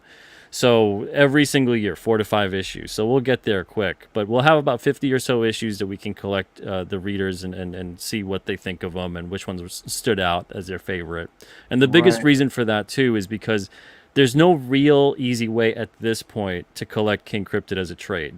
You'd get a trade of 1 to 4 and feel like, oh, those were good stories, but they're all relatively, you know, standalone and somewhat disjointed, I guess, you know, and it's because they are. There's a continuity that connects them all. Relatively speaking, they're sort of linear, unless we do a flashback issue, which we kind of set it up, and then you go and have the flashback or the memory or whatever it is. But the issues aren't a cohesive story arc. They're just, here's what's happening today in the world of King Cryptid, you know, and sometimes they won't even be about here's the monster of the issue that King Cryptid's up against. Sometimes it's about what are these characters doing because we need to tell that story. so we can incorporate them organically into the world, so the readers are familiar with them, and then it means more when King Cryptid and those characters interact. So there's a lot more to it than that, and it's kind of the way comics again used to be. It was more Right. about the stories that people really loved. Maybe that got turned into a trade eventually, and if there was a story arc after so many years or whatever that there would be, that would be collected. But once comics kind of turned into everything should be the trade, everything should be event driven, it really lost something. Everything started to feel pretty forced. Well, and it's like you talk about decompressed storytelling. Some of my favorite stories from when I was a kid, you think back on it and go, man, that had to have been 3 or 4 issues because it was so packed full of stuff. And you go back and look at it. I'm thinking of particularly, I can't remember the exact number from Avengers, but Count Nefarious like wiped out all the Avengers because the Vision and Thor weren't there, right? So they're all, defeated, lying there, dying or whatever. And then, of course, the next issue, the Vision and Thor show up and kick his butt. But it felt like it was just this epic storyline when I was reading as a kid, and I went back looking for those issues, and I'm like, it was only 2 issues. Yeah, they But it don't was need that packed many in there, man. Yep. Yeah, and it's the And- same thing with King Cryptid. I find there's a lot of stories out there. Even as a publisher getting in submissions, I'll get like 5 to 8 pages, and I'm thinking, man, you could have told these 5 to 8 pages in 1 to 2. So story-wise, what you're doing is you're essentially dragging your story out. You're ruining your pacing. And then on top of it, too, as an indie creator, you're actually doubling your workload and your budget. So you're hurting everything across the board. You're hurting the reader. You're hurting yourself. But instead, if you can actually edit your work and learn to rewrite it down enough to make sure that what's being told is absolutely vital and important to the story, nothing less than that makes the page, you'll have a much better story, and everyone's going to enjoy it, and you're going to have a lot more fun creating it, and you'll get to where you want to be a lot faster too. Now this looks points. great. You've got plenty of art on here so people can get an idea of what it looks like and what they're getting. And like I said, this the link to this campaign is in the description of this video if you guys want to go check this out and back this. And then also, like I said, we'll go to your webpage in just a minute. So this, I don't know if I should ask this or not, but I'm Ask gonna. whatever you want. Ask whatever, Shelley. Which is better for you? I don't know if I should ask this. Which one to So- back, Indiegogo or Alterna? Thank you. Yeah. Honestly, whatever you guys feel like doing, go for it. That's why we give the option. But truth be told, if you want to make it selfish, obviously backing direct is the better way to Okay. go. That's what, we're still on Indiegogo, but they're not my favorite people right now since we've been shadow banned for months and months and months. No, I think it's Yeah. it looks like you got way ahead of it by being able to offer this stuff on your website so completely, so people have the option of going wherever they're comfortable. Yeah. To do it. So that's awesome. So we'll come back and check this in a little bit, but oops, I'm there's- all over the place. I got to do a little something here, Uh-oh. if you don't mind. Now, do you have, I'll ask you this question first before I go in this. I have a segment called Top 5, and we're going to take a look at my top 5 single issues of all time. But do you have, I don't want to put you on the spot here, but do you have like a book that comes to mind when you say, there's this one comic that really left an impression on me? Do you have something like that? Oh, man. Put you on the spot, That's right? always tough. That's tough. Holy smokes. Well, while you're thinking about it, let me run the intro, and we'll do There you this. go. I knew I'd be putting you on the spot, but something will come to mind. I'm just curious because what am I looking for, Shelley? Top 5. Yeah, that's what I'm looking for. I'm trying to figure out what color it was. I got too many things. Oh There my it is. gosh, just so much. Here we go. Yeah, here we go.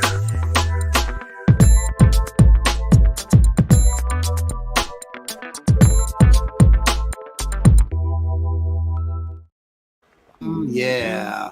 Okay. Isn't that groovy? Okay, so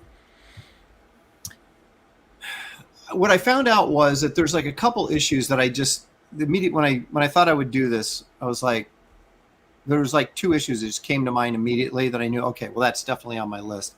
And there's like 20 others that you could cram into that top 5, right? That are very, very close. So So- what were your criteria that you were basing your top 5 on? Well, number one, 'Cause that's important. Well, there's ones that I looked at and I said, man, I love the art in that comic, but then the story wasn't necessarily all that great. So I couldn't really count that. And then there's stories you've read, but you're like, yeah, I didn't think the art was that great.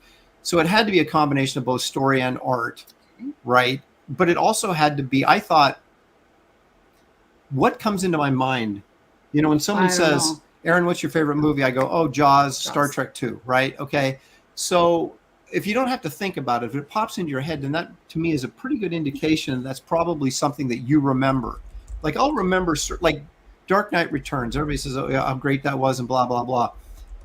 It was, but it's not something that I don't remember the details of the story, but the comics that I remember the details of the story, those are the ones that I know that stuck with me to a point where it's like, okay, this is a top book. So that's kind of how I did it. Obviously, your mileage may vary, but let's take a look. Starting with Number 5. Number 5. Dun, dun, dun. Pete's like, these cheesy graphics, man.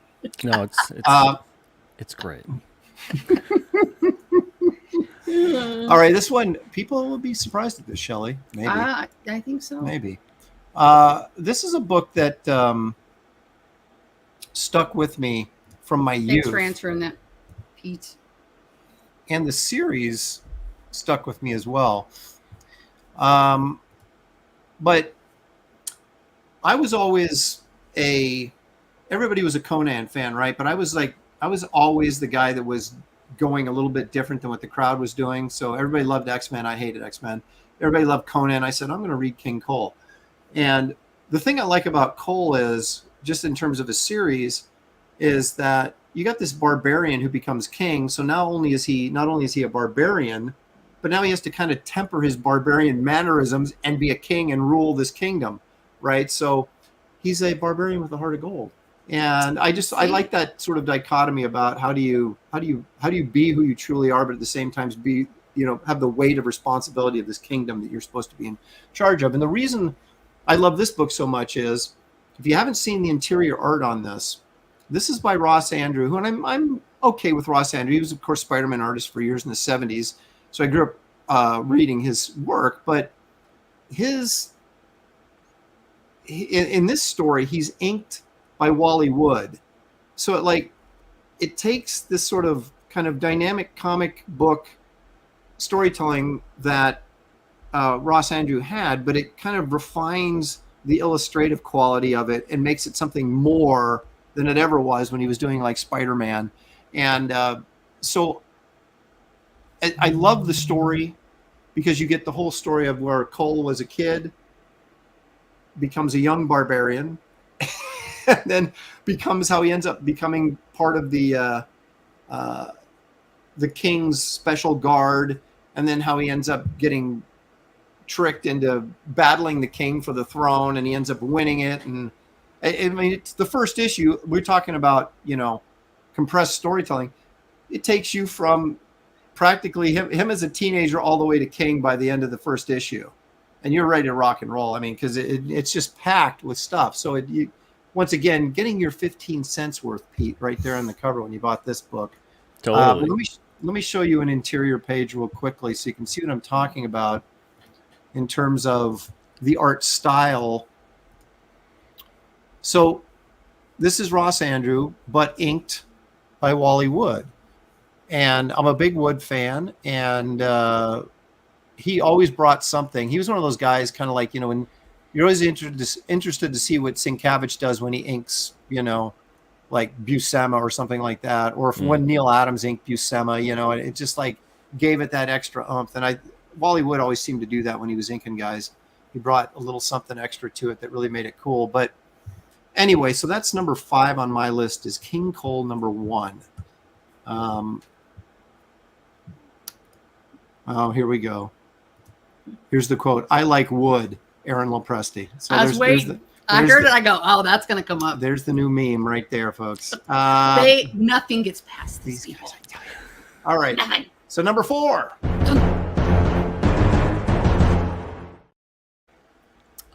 What is it? I I don't have these in order like I should, but I'm going to do this. What did you rehearse? They're not Well, in order, I could- but they're Where a were top you for 5. rehearsals? I got the 5, but it's kind of like I was having trouble. I know it's going to be number 1, but the other ones I was like, I'm not sure. But anyway, so let's go with this at the number 4 position. This, of course, this is way before Pete's time. Actually, it's way before my time, but I caught this after the fact. I became a Spider-Man fan in the early 70s. That's a great one, though. That's a great one. Yeah.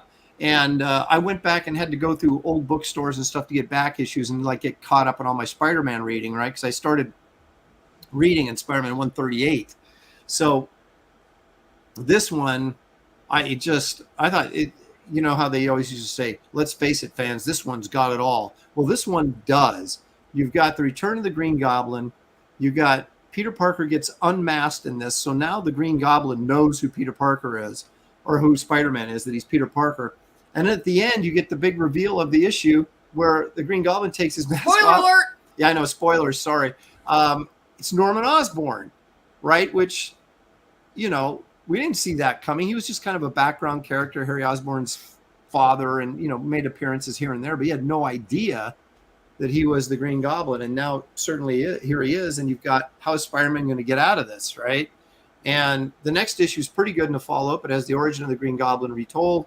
And then, of course, we start this long series of where Norman Osborn loses his memory, so he can't remember that Peter Parker is Spider-Man until he remembers later and becomes a Green Goblin again, and he's got the whole situation to do over. But this was the first time they kind of did that. This is also the first Romita issue of Spider-Man, who's my all-time favorite Spider-Man artist. So we'll take Spider-Man number 39 as my 4th favorite of all time. But now, Shelley. What? And Pete, number 3. Yeah. Number 3. And number 3.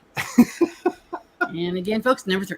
Now, this one I think is, this is actually sort of a controversial choice, which when it first came out, I don't think it was. But are you a Batman guy, Pete, at all? Yeah, absolutely. Okay. Some Batman purists have told me, I won't drop any names, Graham Nolan, that they shall remain nameless, Graham Nolan? They felt like the representation of Batman in this story was not really right, especially at the end where the Joker tells the joke and then Batman, you know, they start laughing together as the cops come up basically to take Joker away, kind of feeling like, well, okay, this clown just paralyzed Barbara Gordon and Batman sharing a joke with him at the end, and thought that was wholly inappropriate, but I didn't see it that way. I kind of felt like there's this weird connection between the Joker and Batman, almost like they're doppelgangers in a weird way, and that there would be this moment of, because I think Batman's a little crazy too, right? He just has it under control. Yeah, well, they're the positive and the negative, right? Right. They're like the flip side to the same yin coin. and the yang, maybe, perhaps would be a way to put that. So them sharing a joke at the end, I didn't think it was inappropriate at all, and I actually kind of liked the joke. And other people said, oh, the joke was stupid, but I kind of got, you know, what Joker was trying to say was like, he'd love to trust Batman to help him, but he just can't trust him, right? And I don't know. Now, granted, if the artwork wasn't so freaking awesome in this book, I may not have such a high opinion of it. But this is, you know, I was a big Boland fan for years, and this is easily his best work. I mean, easily. And it's just, this is how, you know, great comic books should look. I remember holding some of the original art in my hands at San Diego many, many years ago, right after this came out, and an art dealer was selling. And I couldn't believe that all this was brushwork by Boland. You know, when you get up there and look at it, you're like, this is freaking unbelievable, because it's so controlled, and it's the line work is so fine. You thought he's got to be using a pen, and he wasn't. It was all brush, and it just blew my mind. And but I still thought the story was, although hard and difficult to read during parts of it, it really left an impact on me. And I thought, you know, I've got like probably 4 reprints of it, so that must say something. I recently just sold my first printing. The thing is, I find that that this story, because it was originally intentioned to be outside of continuity, wasn't it? Yes, Right. and they made it continuity, which they And- never should have done. And they shouldn't have done that. I enjoy it far more as an outside of continuity story than Well, as that's- the yeah. It may not have pissed people off as much if they hadn't made it continuity, right? Because you had some really great, what do they call them, Elseworlds stories Yeah. that weren't part of continuity. That just kind of allowed you to enjoy it, kind of like, Return of the Dark Knight Returns is And not Gotham supposed to by be Gaslight. continuity. Yeah. Yeah, Gotham by Gaslight is terrific. Love that one too. But probably, I think the poignancy of this story, as well as the artwork being so great, that it elevated it to in my top 5. I don't know. Is the Chat chat number 3. is the chat going wild? Let's see. Yeah, it says then in Jeff Johns' sequel, he made 3 Jokers. Well, that's what I mean. It just, the stuff that went on in this comic really, I don't think ever should have been continuity. I don't like the fact that they crippled Barbara Gordon, and she became, what was that character? Oracle, right? Yeah, the Oracle. I would have preferred her to stay Batgirl and all that kind of stuff, but they did what they did, right? Marcus Killigrew is Bullen inked that with all brush. That is correct, and it's stunning. You think the book looks great? You should look at the originals. And I could have had one for $800, but that was like, What year? well, I don't even think we'd met yet. So then neither one of us had $800. Yeah, I was going to say I didn't have any money when we met. I had even less money than no money before we met. We were so broke. We think back and we're like, I always tell a story. Our first house, I think we paid $85,000 for 84. it. If you want to be exact, yes. And our mortgage was $135 a week on every Friday. And there were Thursday nights we were like, do we got cans we can take back? Do we have, and So we're true. so dumb. We got married on October 3rd and we had our first child on July 4th. Yeah. Hey, that's my birthday too. Is it really? Yeah, I'm July 4th, Hey. 84. Born on the 4th of July, man. You're just like Tom Cruise. But your parents were probably Or Ron Kovic. better than we were. We told our child that, I told our child She did. that we lived by the fairgrounds where they did the fireworks. So I told him they were for him, for his birthday. And then his first birthday, my dad was businessman of the year in our city. And so there was a big parade. And so they took Joshua, our son, in the parade with them. And so after that, he thought the parade was for him as well. And I didn't correct it. So Yeah. yeah. Reality caught up with him, though. So. Yeah, he was like, what? It's not all about July 4th is not about me? But well. Anyway. All right. So moving along, Shelley, we're going right to number 2. Woo! Let's go.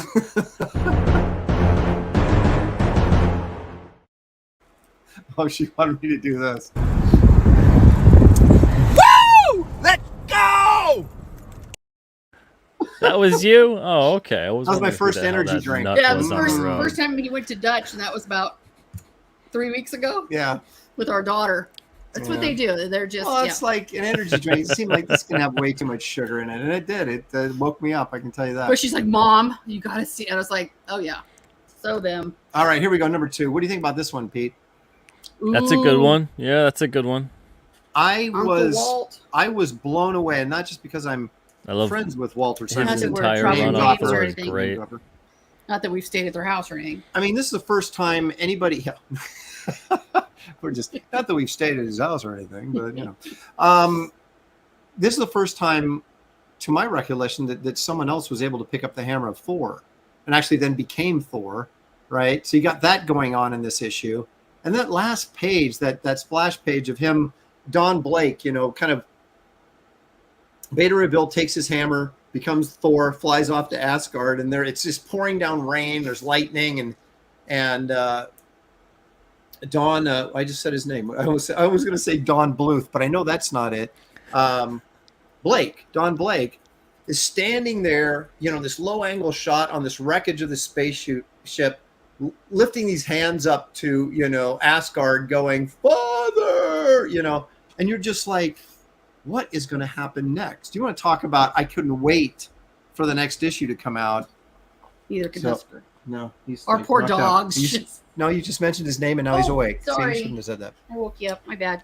But I will tell a little story. I've told this story before, but gosh darn it, I'll tell it again. This book came out and it took me by surprise, right? And I wasn't really a Thor reader at that time. And it just blew up, right? And it went from 60 cents to not 2 weeks later. I was at a local comic show here, and a guy had it for $6. And I was like, Pete, I'm not paying it. We talk about what we're paying for new comics now, right? But I wouldn't pay $6. I was like, it was a principle thing. I was like, it's only been out 2 weeks. How in the world can you? And so I told the guy, I'll give you $3 for it. And he goes, why would I sell it to you for $3 when I'm getting everybody else is paying me $6 for it? And I'm like, curse you. Because. So anyway, I waited and I waited and I waited, and I probably ended up paying $10 for it. Yeah. By the time I got it. But then when I read it, I was like, oh my gosh. So yeah. Yeah, so great issue. Yes. I love Simons's entire run on Thor. It's difficult incredible to pinpoint an issue for me. Yeah. I only picked this one because of the ending to me of this issue is so memorable, where you see helpless Don Blake, where someone has taken his hammer, and it's like, you're just like, what is he going to do? What is going on here? I also like the Frog Thor story arc as well. It was some great stuff. Something that you wouldn't necessarily expect to be good. Oh, Thor turns into a frog. That's silly. But Walter made it work, and it was one of the great, story arcs in that run. It's kind of like when Star Trek 4 came out, and I found out they were going back in time to get humpback whales to save the Earth. I go, that's the stupidest thing I've ever heard. And then That'll be whales. And then I went and saw it, and I was like, wow, this is actually really good. They pulled it off somehow. So There be whales. anyway, okay, here we go. Let's The go! number one, Pete. The number one comic for me of all time. Here it comes. Yes. I was going to put Wraith of God on here, but I thought that's a little too self-serving. Maybe I shouldn't do Come that. on, little breasty. All right, here we go. Too much LDS in the 60s. That was a line from Star Trek 4. Right. Kirk Instead of L's. said that. LSD, Yeah, LDS. I got it. So. Okay, here it is. Computer. Sorry. Don't get it started, Pete. Don't get her started. Okay, so here it is. There's no even fireball today either. There you go. Look at that. Oh, Okay, so anybody who knows, anybody who's in the know, Pete, knows that probably, well, not probably, for me, Steranko's his best story arc or whatever that he ever did in his career was Captain America 110, 111, and then 113, because 112 was a fill-in issue for Kirby did a fill-in issue so Steranko could finish the story. But the storytelling in this, the storytelling techniques he used, this was like pinnacle Steranko on every level. And I must have, when I got this book, and again, I got it retroactively because I didn't start collecting until the 20-cent days, which was about 1974.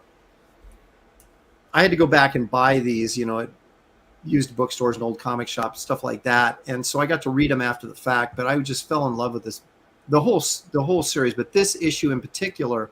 And one of the reasons is because there's like some really great moments, visual moments in here. And Steranko wrote this as well, which was very unusual for it's a little like back in those days, because Right. Stan was writing everything, and then of course Roy Thomas was writing, so they didn't have a lot. There was no like writer artists, but I guess Steranko commanded enough weight that he was like, yeah, I'm writing this. And they're like, okay. But look at this double page spread. I mean, you almost always got a double page spread and then I was just looking at a splash I or don't know why it makes something. me think of, Were you saying I ripped off Steranko? no, I'm just saying why? that when I looked at that, I was like, oh, hey. She's looking at the wraparound cover for Wraith of God, which is or Blood Hunters. Yeah. Right with there the above moon Empire and the Comics twisted sign. tree and the Yeah, graveyard. Yeah. Graveyard and all the. That's Classic. a little breasty. But I had Vampire Babes in mind. He's just got Hydra agents. No, you Just a just- bunch yeah. of dudes here. Yeah, Yeah, cares you about got the boobs in dudes. yours. That's The right. boobs. And then of course there's this, but then there's this page, which may be the most iconic Captain America page of all time. I don't know. I guess that's argumentative, but you got this one. And this whole write-up at the top of the page, a man can be destroyed, a team or an army can be destroyed, but how do you destroy an ideal, a dream? How do you destroy a living symbol, or his indomitable will, his unquenchable spirit? Perhaps these are the thoughts which thunder within the murderous minds of those who have chosen the way of Hydra, of those who face the fighting fury of freedom. Most, say that 5 times fast, most fearless champion, the gallant red, white, and blue garbed figure who has been a towering source of inspiration to liberty lovers everywhere. How can the fearsome forces of evil ever hope to destroy the unconquerable Captain America? Woo, Now, how's that, go. huh? That's something else. That's not the Captain America they're publishing now, but back. Right. Yeah, usually, Well, I you mean, meant right now something. it would be like, wow, bet you never thought I'd be in this position. Well, I I just am. got back from my safe space. So this happened. Yeah. Looks like I beat up a bunch of these guys. All in a day's work for me, Captain America. It's like, wow, that's so Here we go. riveting. Ice my knees now because I'm old. Yeah, I don't know. This is that was the kind of stuff though that you'd read as a 12-year-old or whatever, and you would just be like, you know, this is the greatest moment in my life right now as I'm reading this page, and Oh, it's epic. Well, they make you It's feel something. yeah. I mean, It's now majestic. they make you feel sick. yeah, that you got Or this bored. great art. So you're looking at art that you didn't see in every other comic, and then you got this description of Captain America that just like makes every kid want to be a superhero and want to, you know, Mhm. fight for truth, justice, and the American way. Sorry, Superman, but yeah. And then the deconstruction era started, and we're trying to pull ourselves up from the bootstraps out of that. But this is when heroes were heroes and something to be admired and looked up to. And gosh darn it, we're going to bring that back. It kills us. Well, we have to pendulum to swing that. That's right. So anyway, there you go. There you go, Pete. There's my top 5. And that There could, you have could it. change. It's but, pretty good top 5, man. So I have a question. Yes. You don't have Shelley knows this week, right? No. Oh, good. Shelley don't know. Well, He always tortures me, doesn't tell me what it is, and then quizzes me on stuff. well, I have to cut a couple segments when we have a guest because Right. we're going to be talking to the So guest. I and owe talk, you. this is I about owe you. Pete, and I just have to do a few things here and there. Well, and I should probably explain that the Uranus jokes that come up is from one of those that I Look didn't at know all Pete's the even planets. more What about my anus? No, see I what thought you've you were done, here when they Shelley? were talking about the Uranus jokes. Oh, okay, okay. We did a Shelley Yeah. knows See how it is. segment where I said Shelley knows the Planets. planets And I, in the solar system. at the time, She- didn't. She did. And She's then a I didn't teacher. care. Shelley And she knows did- Uranus. Yeah, she got. That's it. She got. That's all she, I guessed almost every she planet. guessed every planet was Uranus, and eventually she was right. Because then I was cracking myself up because in here I'm 12-year-old boy, although I don't identify as that. Anyway, yeah. So now that comes up all the time. Yeah, so now it's this ongoing joke about So if you see that flare, Shelley if you don't see know. if you see Uranus flare up in the chat, that's why. If you see Mm, flare up, I think they have appointments a for little that. bit of a little That's bit too of much preparation information. H. Okay, Too I much have to. information. I have to do one more reveal thing, and then we're going to take a look at some cryptids, Pete, and see what you think. Oh, right. But Show 'em what what? your wife got you. Oh yeah, you'll Because your appreciate wife this. is awesome. Now I am a college football fan, University of Huge. Nebraska. My dad was from Nebraska and sort of brainwashed me on it. So she picked me up this Bigfoot Very carrying nice. the Nebraska flag. So Yeah, Husker football. Oh boy, our dog's name is Husker. So there you have it. But yeah, I Can saw I say- that and I was like, nope, yeah, so gotta have it. She appreciates. Any significance? Any Sasquatch sightings in the Nebraska region? There has to be. Not that I'm aware of. There is in No, there's Oklahoma. There seems to be quite a few in Wasn't there Oklahoma. like the swamp but- ape or something? Well, yeah, but that's down in south. Oh, is that's it? Okay. outside Kelsey's Yeah. house. Oh, gotcha. It So- might be Kelsey. It might. We're not it sure. might We're- yeah, actually Jury's be still out on that one. Kelsey. Okay, so I'm going to switch It isn't cameras real even quick. blurry, Citizen Ronan. But excuse me a second when I stand up in front of Oh. the camera. Why isn't this plugged in? Boomer. This is what we call Pete being prepared to do a show. Mm. Boomer. Yeah. Oh, wait, I gotta move because all it's showing is my boobs. They're not so pretty. All right, there we go. Sorry Okay. about that, folks. There it is. All right. What do you mean? So I'm not going to Your go. messy table. I know. Look Is at my that food? drawings. No, that's watercolor. Oh, okay. I She's was like, "What is that?" Geez, Aaron. Oh yeah, I had coffee there this morning, and A little My bit of a mouth burrito. on this side. all For right. goodness sake. So I everybody's asking me like about San Diego. I'm going to show this again real quick. I picked this up in San Diego. Now, this is a Wanna do Haunt of full? Fear. Yeah, we'll go to full. This We one? can still hear you, Pete. You know how it works. But there you go. Haunt of Fear number 14. First appearance of the old witch, or pardon me, the origin of the old witch. So a Graham Wow. Ingalls cover, about fine plus condition. That is a great looking copy of that, man. Yeah, it's really nice, and it's to find these things in even mid-grade copy for a Golden Age book is I always think is pretty remarkable. So I know you want picked this up at San Diego this year from Dale Roberts Comics, and but anyway, here's the thing: I got the care package from my.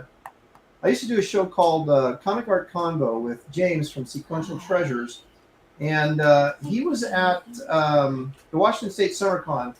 And I've got a spinner rack back here, Pete, that I get like older comics. They're kind of not necessarily in great shape or whatever, and I just throw them in the old spinner rack for, show and occasional reading, or if anybody comes in the studio, So anyway, he got me some stuff from Washington State SummerCon that I want to share with you guys. That the first one was this Darkhawk Annual number 2. Now, James got this for me, he says, because, or pardon me, this is number 1.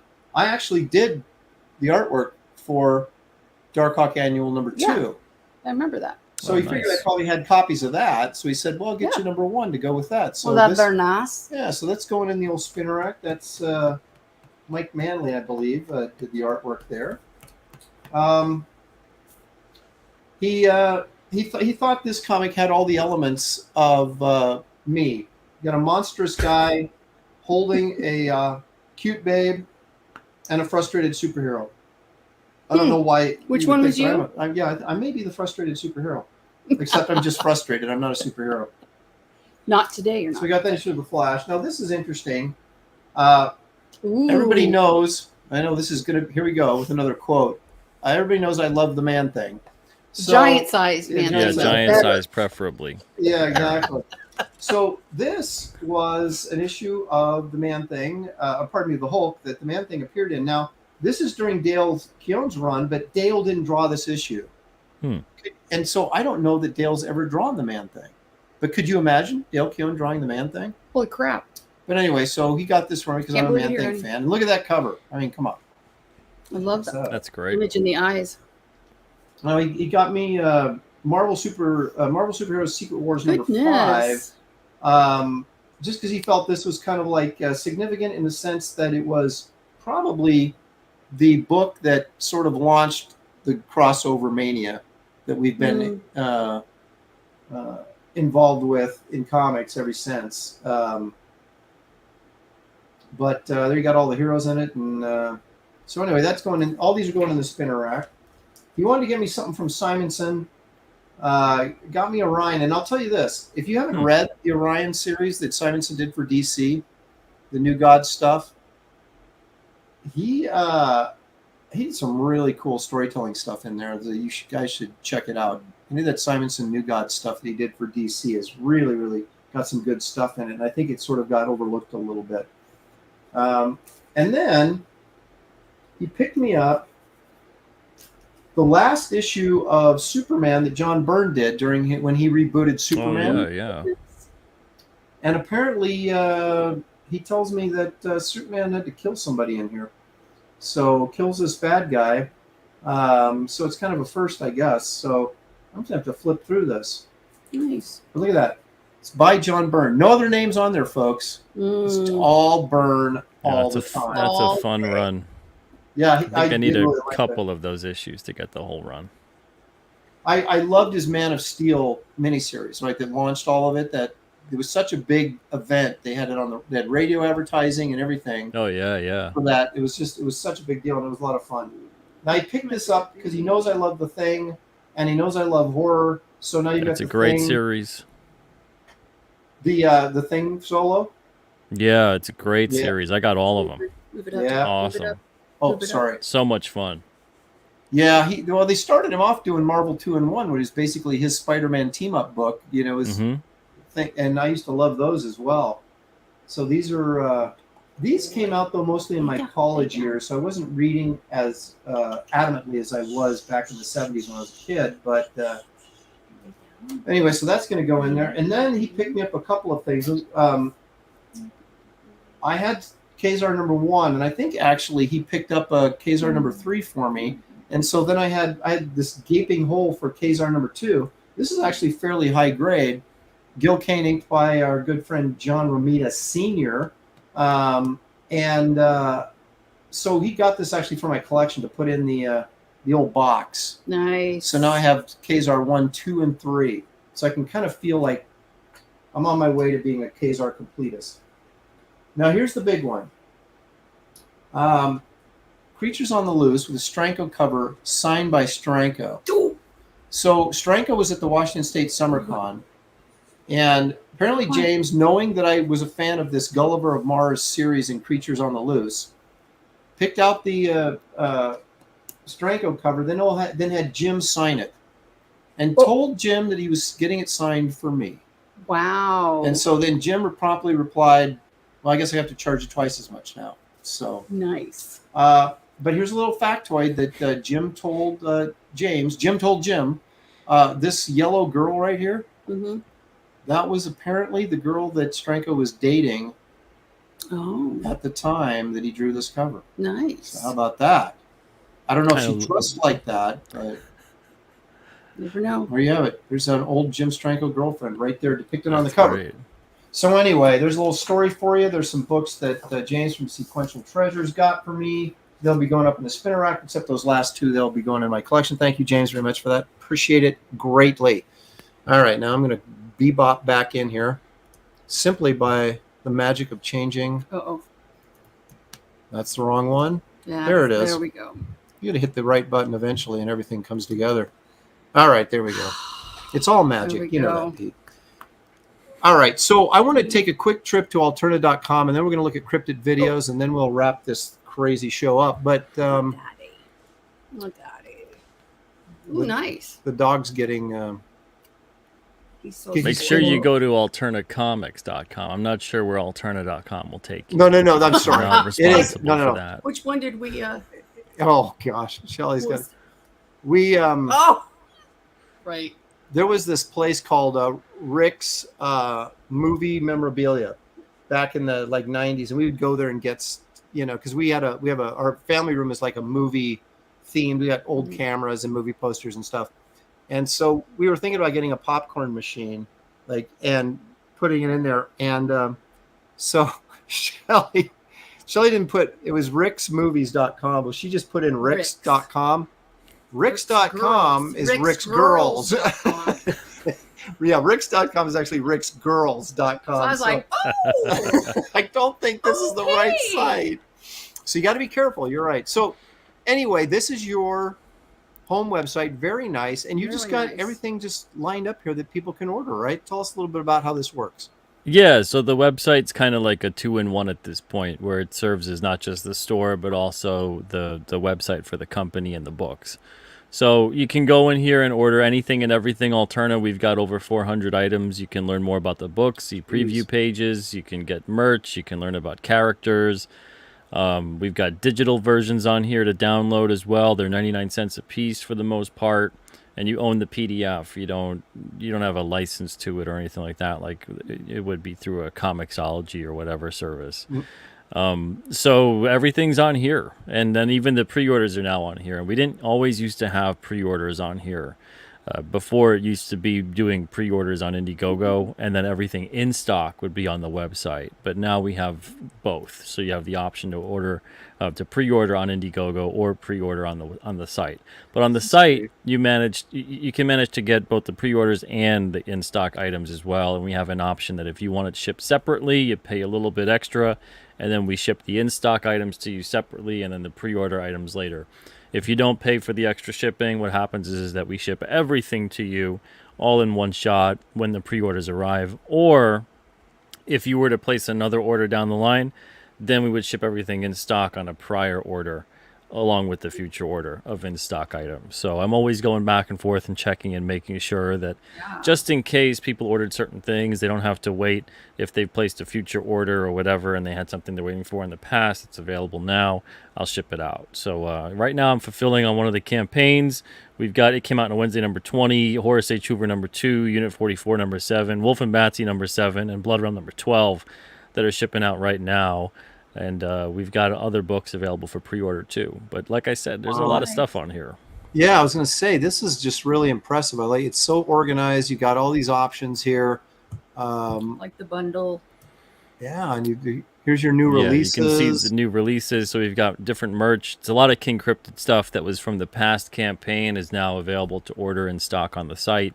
And then we've got the King Cryptid campaign. We've got, you can see the schedule of releases. You can also go to the comics drop down and see all the single issues. You can sort them by genre. You can sort them by age. So if you just want to get all ages issues and you want to get stuff for your kids, you know which issues are more appropriate for them. So you can sort everything like that. And you got it all figured out, man. That's great.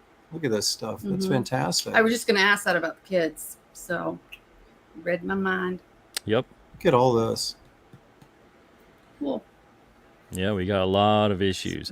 Some of them are sold out. We don't really go back to print as much as some people would like. But I mean, you know, if an issue is like 3 or 4 years old and then it finally sells out, I don't think most publishers are going to go back to print. So I wish you good luck finding the issue you're missing maybe on eBay or something like that. But, you know, it's best to check the Alterna site first.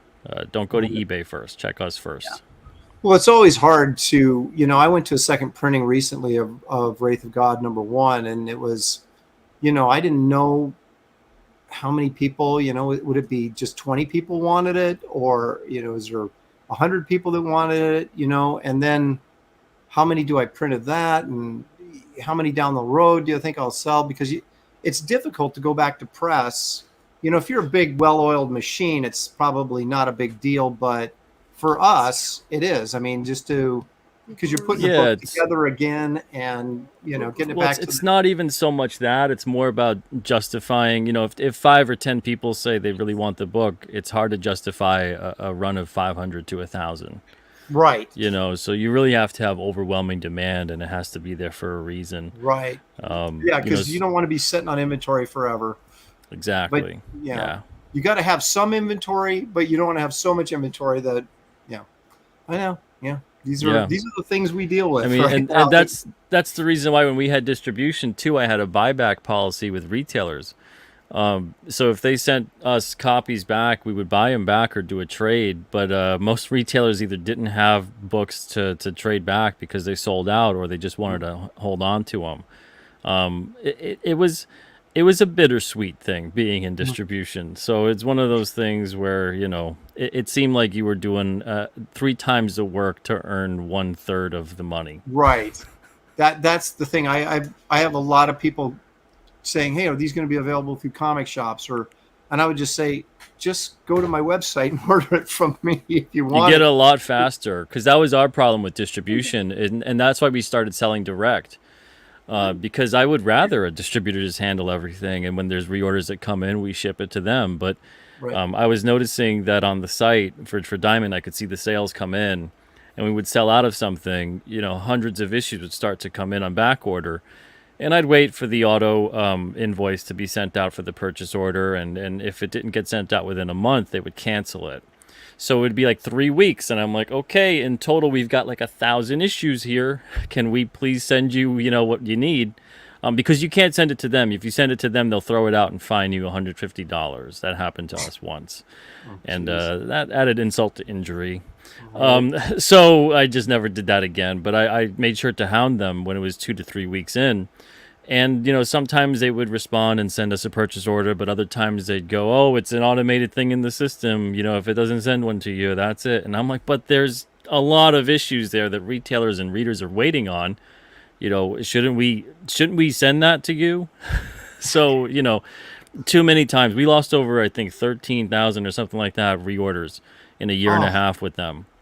Wow. And at that point in time, halfway through, I was like, we just got to start selling direct. So we started selling on Etsy, and then the Etsy site became very popular. So then we figured, why give Etsy so much money? There was one year where I was like, I just paid enough to Etsy in fees that I could have bought a brand new car in cash. I was like, yeah, instead of doing that, let's just, put it on our own site. Yeah. And then so we started doing that. And it takes time to develop the audience so they know where to go to get it. But if you stick with it, it ends up working in the long run, right? And so, Yeah. Danky Frankie wants to know: can I buy King Cryptid issue #1 digital? You can buy 1 to 4 right now digitally. I'm going to put them up separately very, very soon, mid-August. So if you want to wait to get the 1 to 4 digitally, the #1 digitally, you could do that. But if you want to get 1 to 4 and download it and read it tonight, I think it's just $5 Okay. Brian on Sutton the wants to know, Alterna site. is Alternaween coming to fund my comic, Pete? So far, yes. I have to look into the site a little bit further, but they've added that quantity option, so that's looking like it's a good thing to go with. I'm going to start building the campaign in a couple of weeks, and then hopefully launch it around mid-August or so, and then we can get that up and running for about a month, and then get all those Alterna comics out to you guys to use as trick-or-treats. We do that every year, so usually we have it on our site. And we do a deep discount on a bunch of books, especially all ages books, and ones that maybe aren't in like the greatest of shape for a collector, but they're a little kid who's got hands full of chocolate is probably going to be like, this is great. Yeah, right. So they don't really care too much about the condition of the book. So we severely deep discount them so people can buy like a pack of 25 for like 10 or 15 bucks or something like that. Oh, that's nice. Excellent. Paul Taylor, $10 Canadian. Thank you, Paul. Appreciate it. Hail, Aaron, Shelley, and Pete. Aaron, when are you doing your top 5 boomer moments? I don't know if I We might have to do a top 10. We might be top 20, maybe. Also, does anyone think there will be a DC cover in this list? I say no. He's talking about my top 5. Well, I was a Marvel zombie. What can I say? Most of my reading. You had the Killing Joke. That's true. I did. Yeah. That's right. So there's one. And that's usually about my percentage is about 20% or lower is going to be DC. But I am going to do my top 5 favorite series or story arcs. And you might find one or more DC in there. So Top 5 Shelleyisms. That's right. Yeah. That's next. So anyway, okay. Again, if you guys want to visit this website, the link is in the description of this video, as well as the King Cryptid 5 through 9, issues 5 through 9 campaign on Indiegogo. You'll find that in the description of this video as well. At the website. Yeah, we got that on the site too. Oh, right there. There you go. You can Remember, I back asked either him one. which is better for them. That's right. You can back either spot.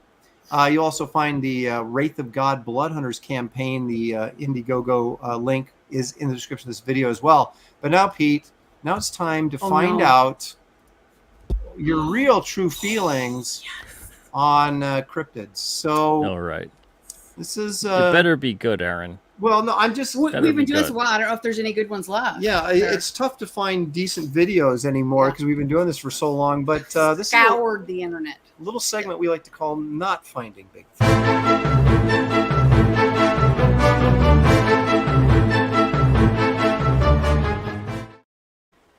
All right, so I'm going to bring up some videos and we'll just see what you think. Well, I did tell you the one I found. Did you? Remember? You keep going, I'll find it. All right. I got to mute this for, copyright reasons. But what these people have to say really, it doesn't really intrigue me much anyway. So usually it's guys off other channels trying to convince you what you're seeing is real when you can clearly see that it isn't most of the time. Yeah, they're usually pretty horrible. Yeah. So this is, you be the judge. Here we go. This is in an insane asylum, apparently. Oh. So there's this guy on all fours, is what it looks like to me, told his buddy to go stand in the doorway. Yeah. Because, Pete, it's always abandoned insane asylums and prisons where all the monsters hang out. Yeah. So there you go. I don't know. I don't know what I'm going to make of this one, except that's That's Yeah, pretty much a guy on all fours, isn't it? That's people having fun. Yeah, that's what I think. Yeah. That would not be fun for me. But I wouldn't get back up. you got to be careful when you go into an abandoned insane asylum. You don't The know. last one I was in, I know. You just don't know what you're going to see. So that's just kind of a warm up. All right, I'm not, Hulk Smash says that's where I hang out. So there you go. Paul Taylor says, so there's a crazy person in an insane asylum. Shocking. It's and also bad filmmaking you'll find there as well. All right, now this. Sure. He lost a contact. This is the guy lost his contact. His buddies go, wow, you look like a monster. I'm going to film that. We'll put it on Instagram. You know how many likes we'll get? All right, this one I find bonus points. I can't believe it. This I find kind of interesting, but I think it's easily explained. This is actually a real video. The question is, what are we looking at? Is it a chupacabra? Let's see. Ew. Shelley, ew, what is that? That's such a chick move. Ew. That's not a cat. Look at this. It's a. What do you think that is? Looks like a dog. I love how people are just walking behind him like it's no big Right. deal. So, and I love how they will flip the image sometimes to like get the video to run longer. Ew. All right, Pete, what do you think? That's a poor little starving doggy. That's what I'm thinking. Well, the chupacabras are goat suckers too. They suck the blood of animals. They don't dumpster dive. Here's the speculation. Metatron's Cubes got it. Raccoon. They said it's a hairless raccoon is what they probably think it might be, or it could be a chupacabra. It's one of those two. Pete. Yeah. It's either a. Hey, I have issues with raccoons. Well, this is a hairless one. It's even worse. I'm not kidding. Like my skin is like, oh, bad time with the raccoon. Oh my goodness. Next. Okay. Next. I guess I can't show Nosferatu videos either.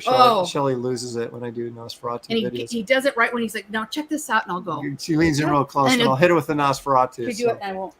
All right, now this is, I don't know what to think of this, Pete. That's why I need someone with a more level-headed like yourself. That maybe you can bring some logic to this. Yeah, we don't have any Bigfoot videos this week. We have more just kind of weirdo cryptid things. Okay, here we go. These guys this is in Austria. They're in some cave, spelunking or just exploring, right? And so there's ice hanging down off the ceiling and everything. So it's really cold in there, right? And then there. Okay, now see, look at this thing up here on the wall. Now watch this. Well, that sucks for me because my monitor is usually so dark. That's even why I wear the sunglasses too, because the monitor brightness drives me nuts. So I don't even see anything on this video right now. I'm not going to be helpful to you. Well, thanks a lot, Pete. No, it's a little white, stretchy dude is what it looks like crawling along this rock wall. That's so gross. But I think it's authentic, but I mean, a real video, but you can't really, is that like a frog or something? But it's in this ice cave, right? And so they're saying on the voiceover, they're saying they're baffled by how this humanoid creature could survive in this cold. I go, well, that's number one. It couldn't. So you got some naked guy crawling on the rocks. It might be a video I've seen before, actually. I think when I saw it, I kind of thought it looked like a bat in a way. Yes. Maybe that's yes. Okay, this one? Yeah. Beats the crap out of cancer?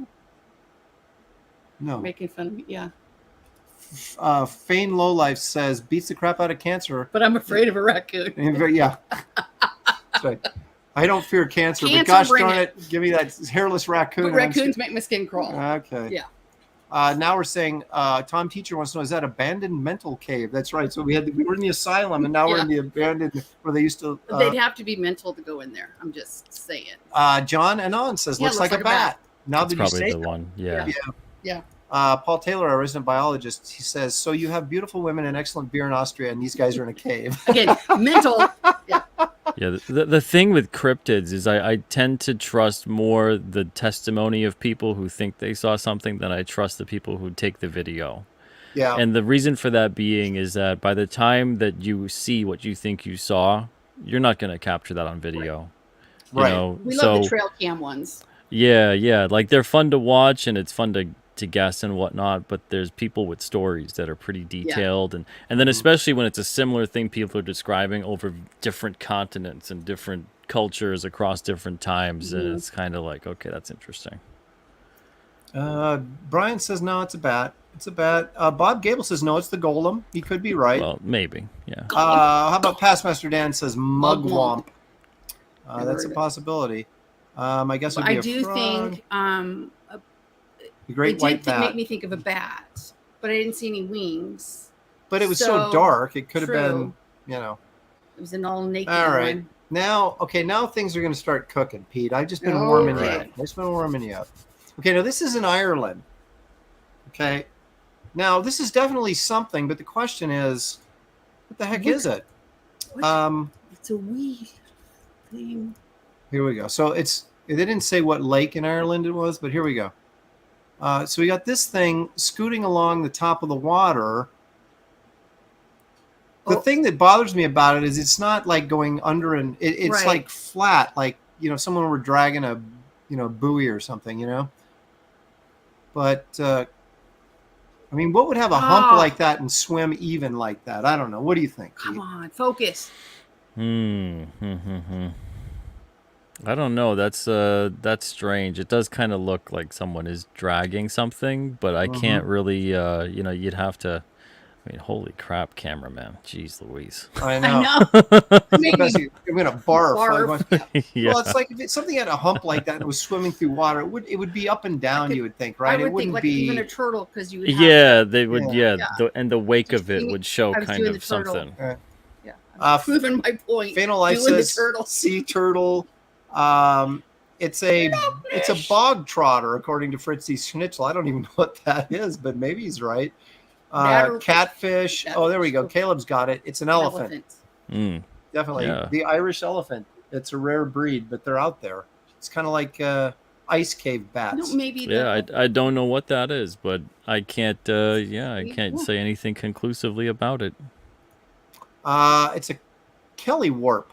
A Kelly warp? Kelly warp. Yeah. Stuff Don't know what that means. Is that just like an Irish slur? I don't know. Now look at this big beaver You on a blasted potato. Kelly warp. Perfect. That's it. I was That just is thinking it. that, like when they came up with the Yep. bat, I was like, yes.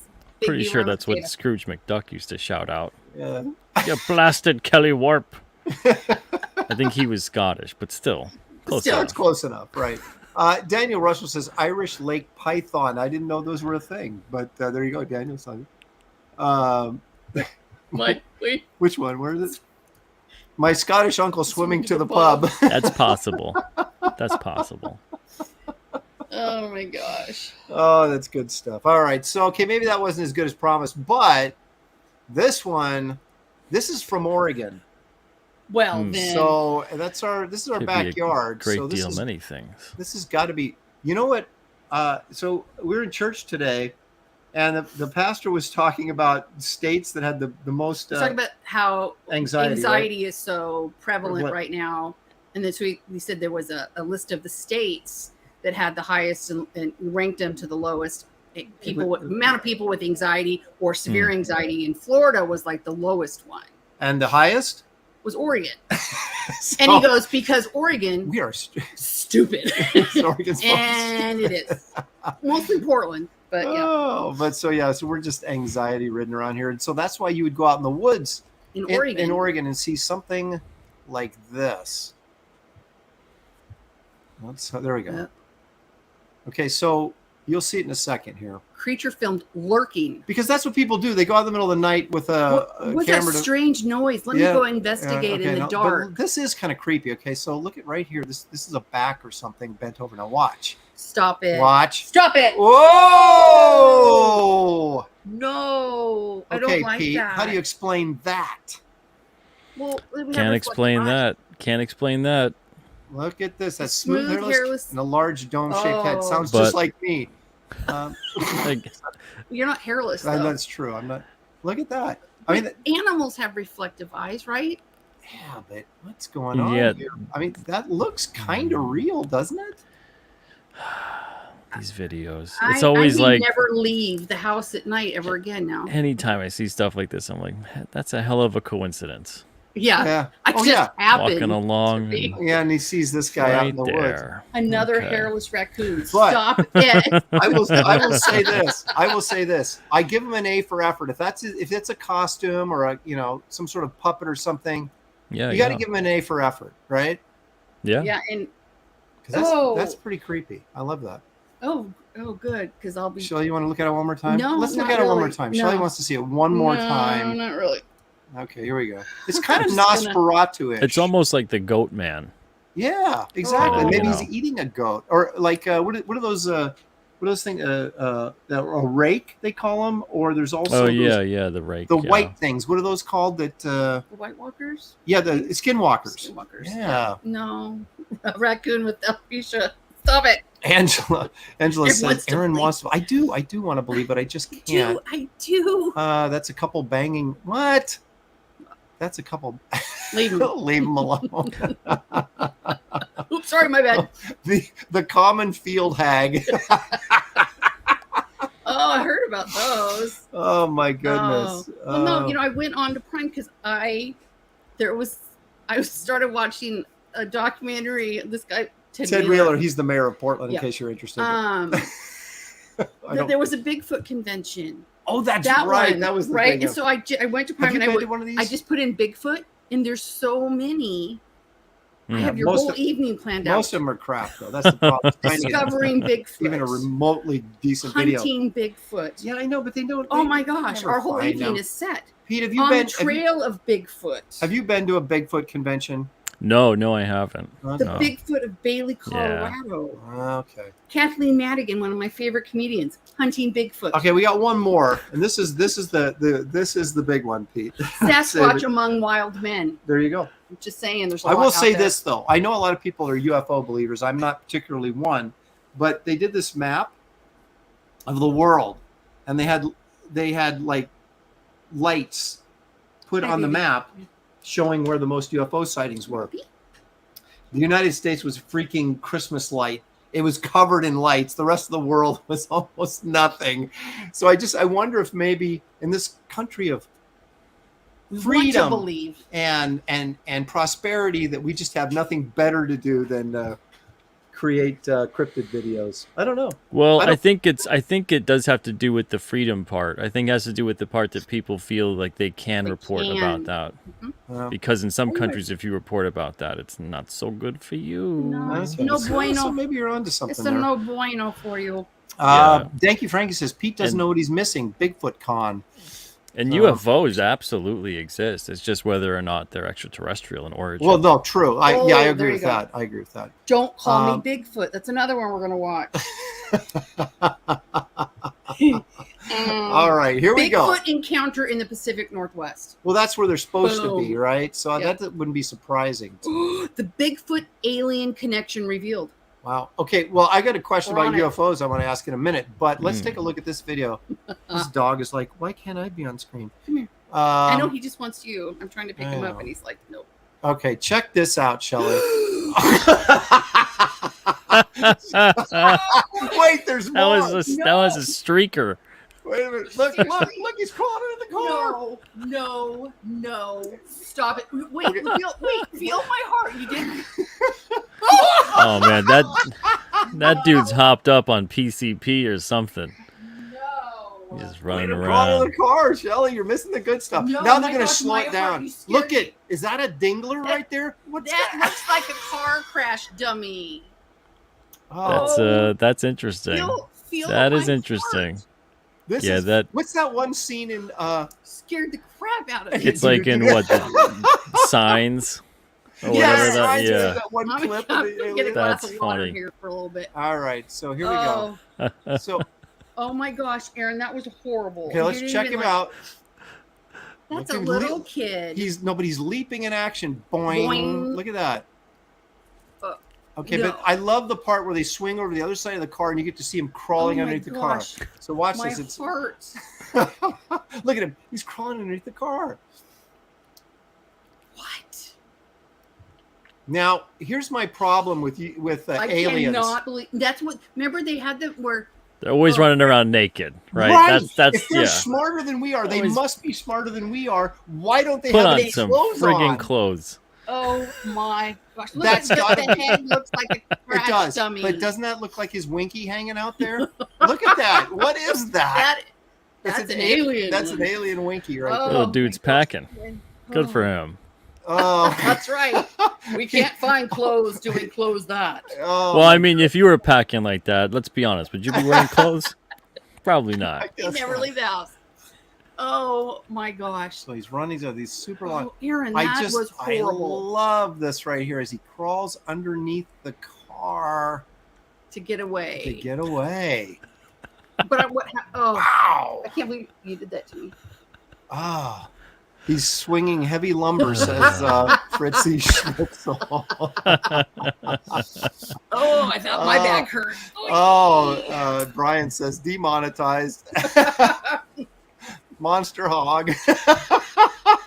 There's some kind of unidentified object there between the legs, but Oh you know. my gosh. It's man. It's not flying exactly. Well, I mean, it Giant kind of size. is swinging, so it's a USO, Oh gosh. Humanoid skinless gremlin. Winky the Winky kid. the kid. or maybe like a UPO, an unidentified pendulous object. Oh my gosh, my heart is still. Oh. If I Oh boy, if I'd known I got a rise out of you like that, I would have shown that stuff like that more often. scared boy. the crap out of me. That's funny. He's a wood fan too. He likes wood.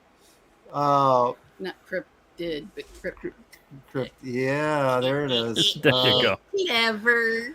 No, but here we go. Here's our Where cynic. did it all go wrong? here's, About 2 hours ago. here's the cynic, horribly animated.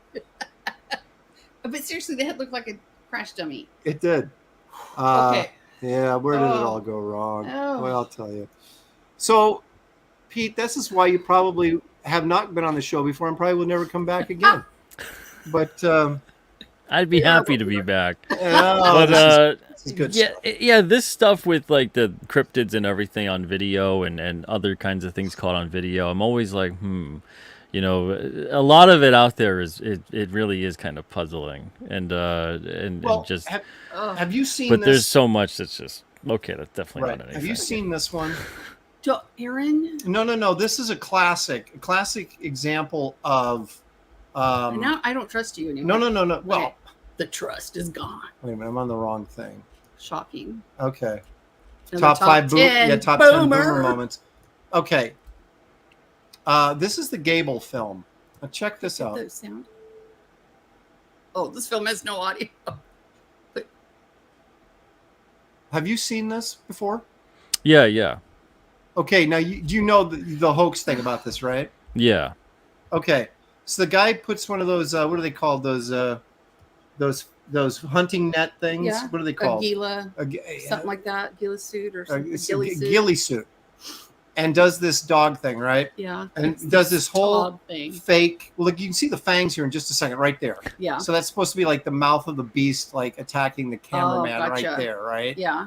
And so then you did a follow-up video where like there was remains of the victims like scattered and police were there. It was the whole thing was a joke. And I was watching like people break down this video saying, well, it's clearly not a human being because no person could move like that. And it is a human being with Well, you had to if you were netting ever in over 'em. PE and they made you. yeah, I bear mean, so it's crawl just or whatever. this I sort hated of that. Yeah, like, well, like a person wouldn't naturally walk like that or move like Exactly. that, but like, yeah, people can do that.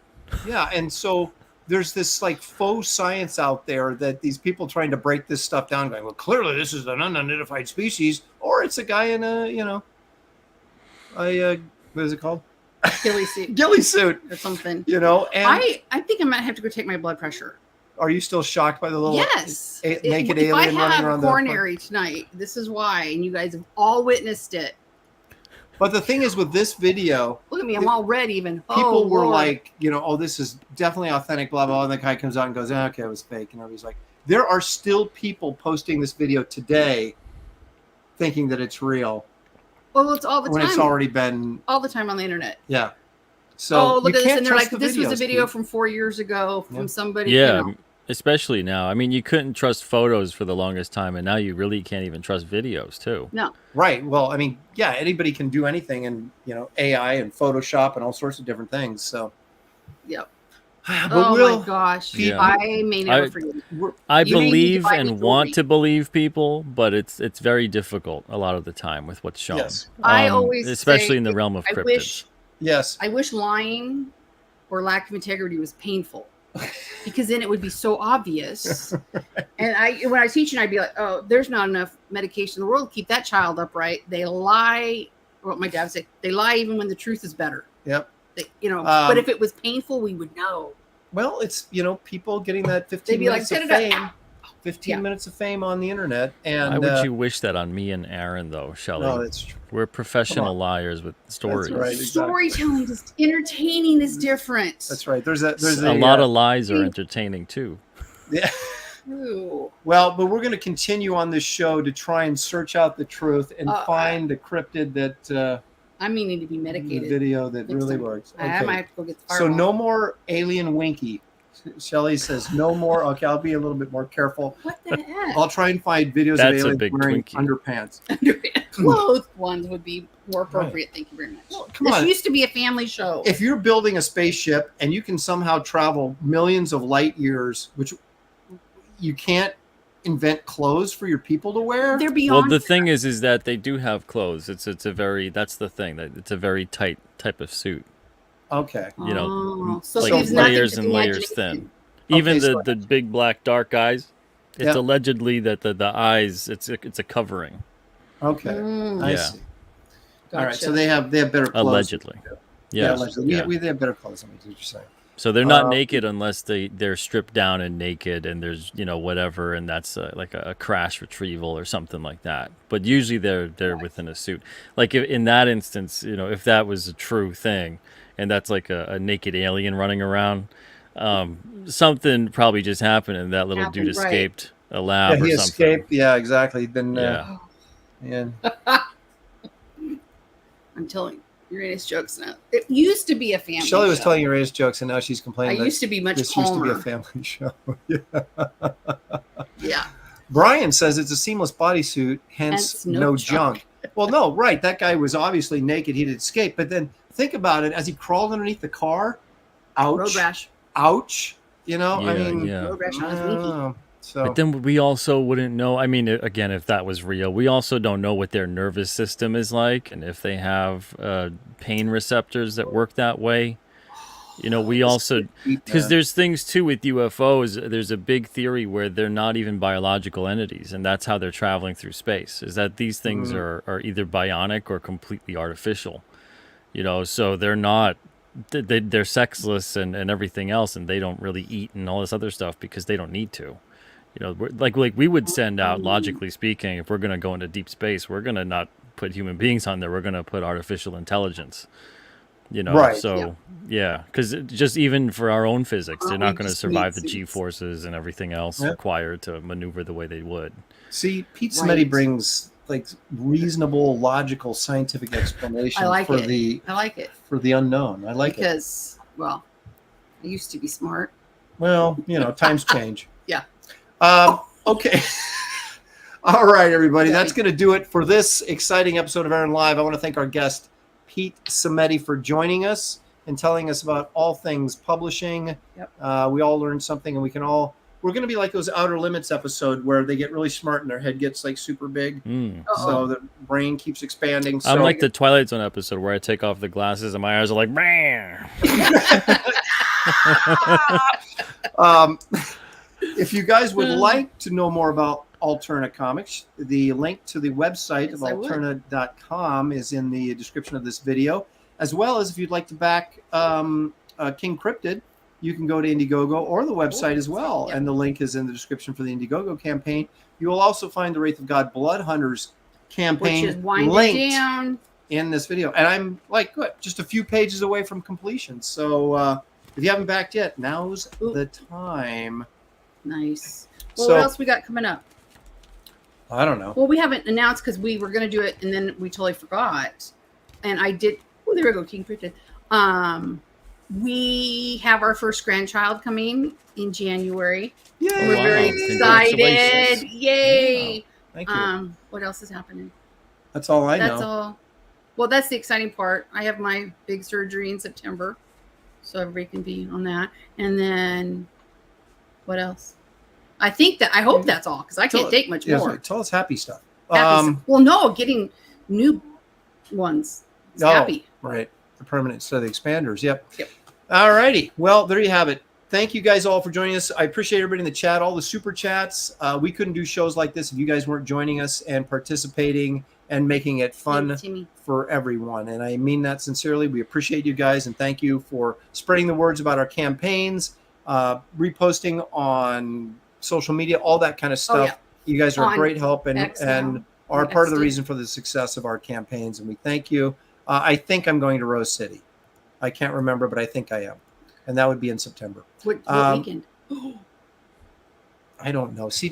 I'm trying. You're turning me into Billy Tucci. I'm trying to say goodbye, then we start know, on well, another path, and we're like, we're never going to get out of Well, here. okay. So But- if you guys know the dates, my surgery's on the 18th. So anything around there. you're They're fine. saying refresh Pete's campaign. Okay. I'm going to do it real quick. 7845. 7845. 7845. And it goes to 8,026. Hell yeah. Thank you How guys. about Man, that? oh man. Thank you guys very much. That's Awesome. awesome. Thank you guys. So Over the it does pay 8,000 to on come Indiegogo and Yeah, that's getting great. closer to 18 overall. Thank you guys Nice. so much. Nice. That's Thank awesome. you guys. Appreciate it very much. Yay. Anyway, you guys enjoy the rest of your weekend. Stay safe. We'll see you probably, I guess, Professionals Tuesday I'm hosting. Wednesday, 1 o'clock Pacific time, Graybeard Graybeards. Studio. So look for the poll. It'll show up on Monday, Twitter and or Yeah. X or whatever it's called. So until we meet again, we'll see you next time right here on Aaron Live.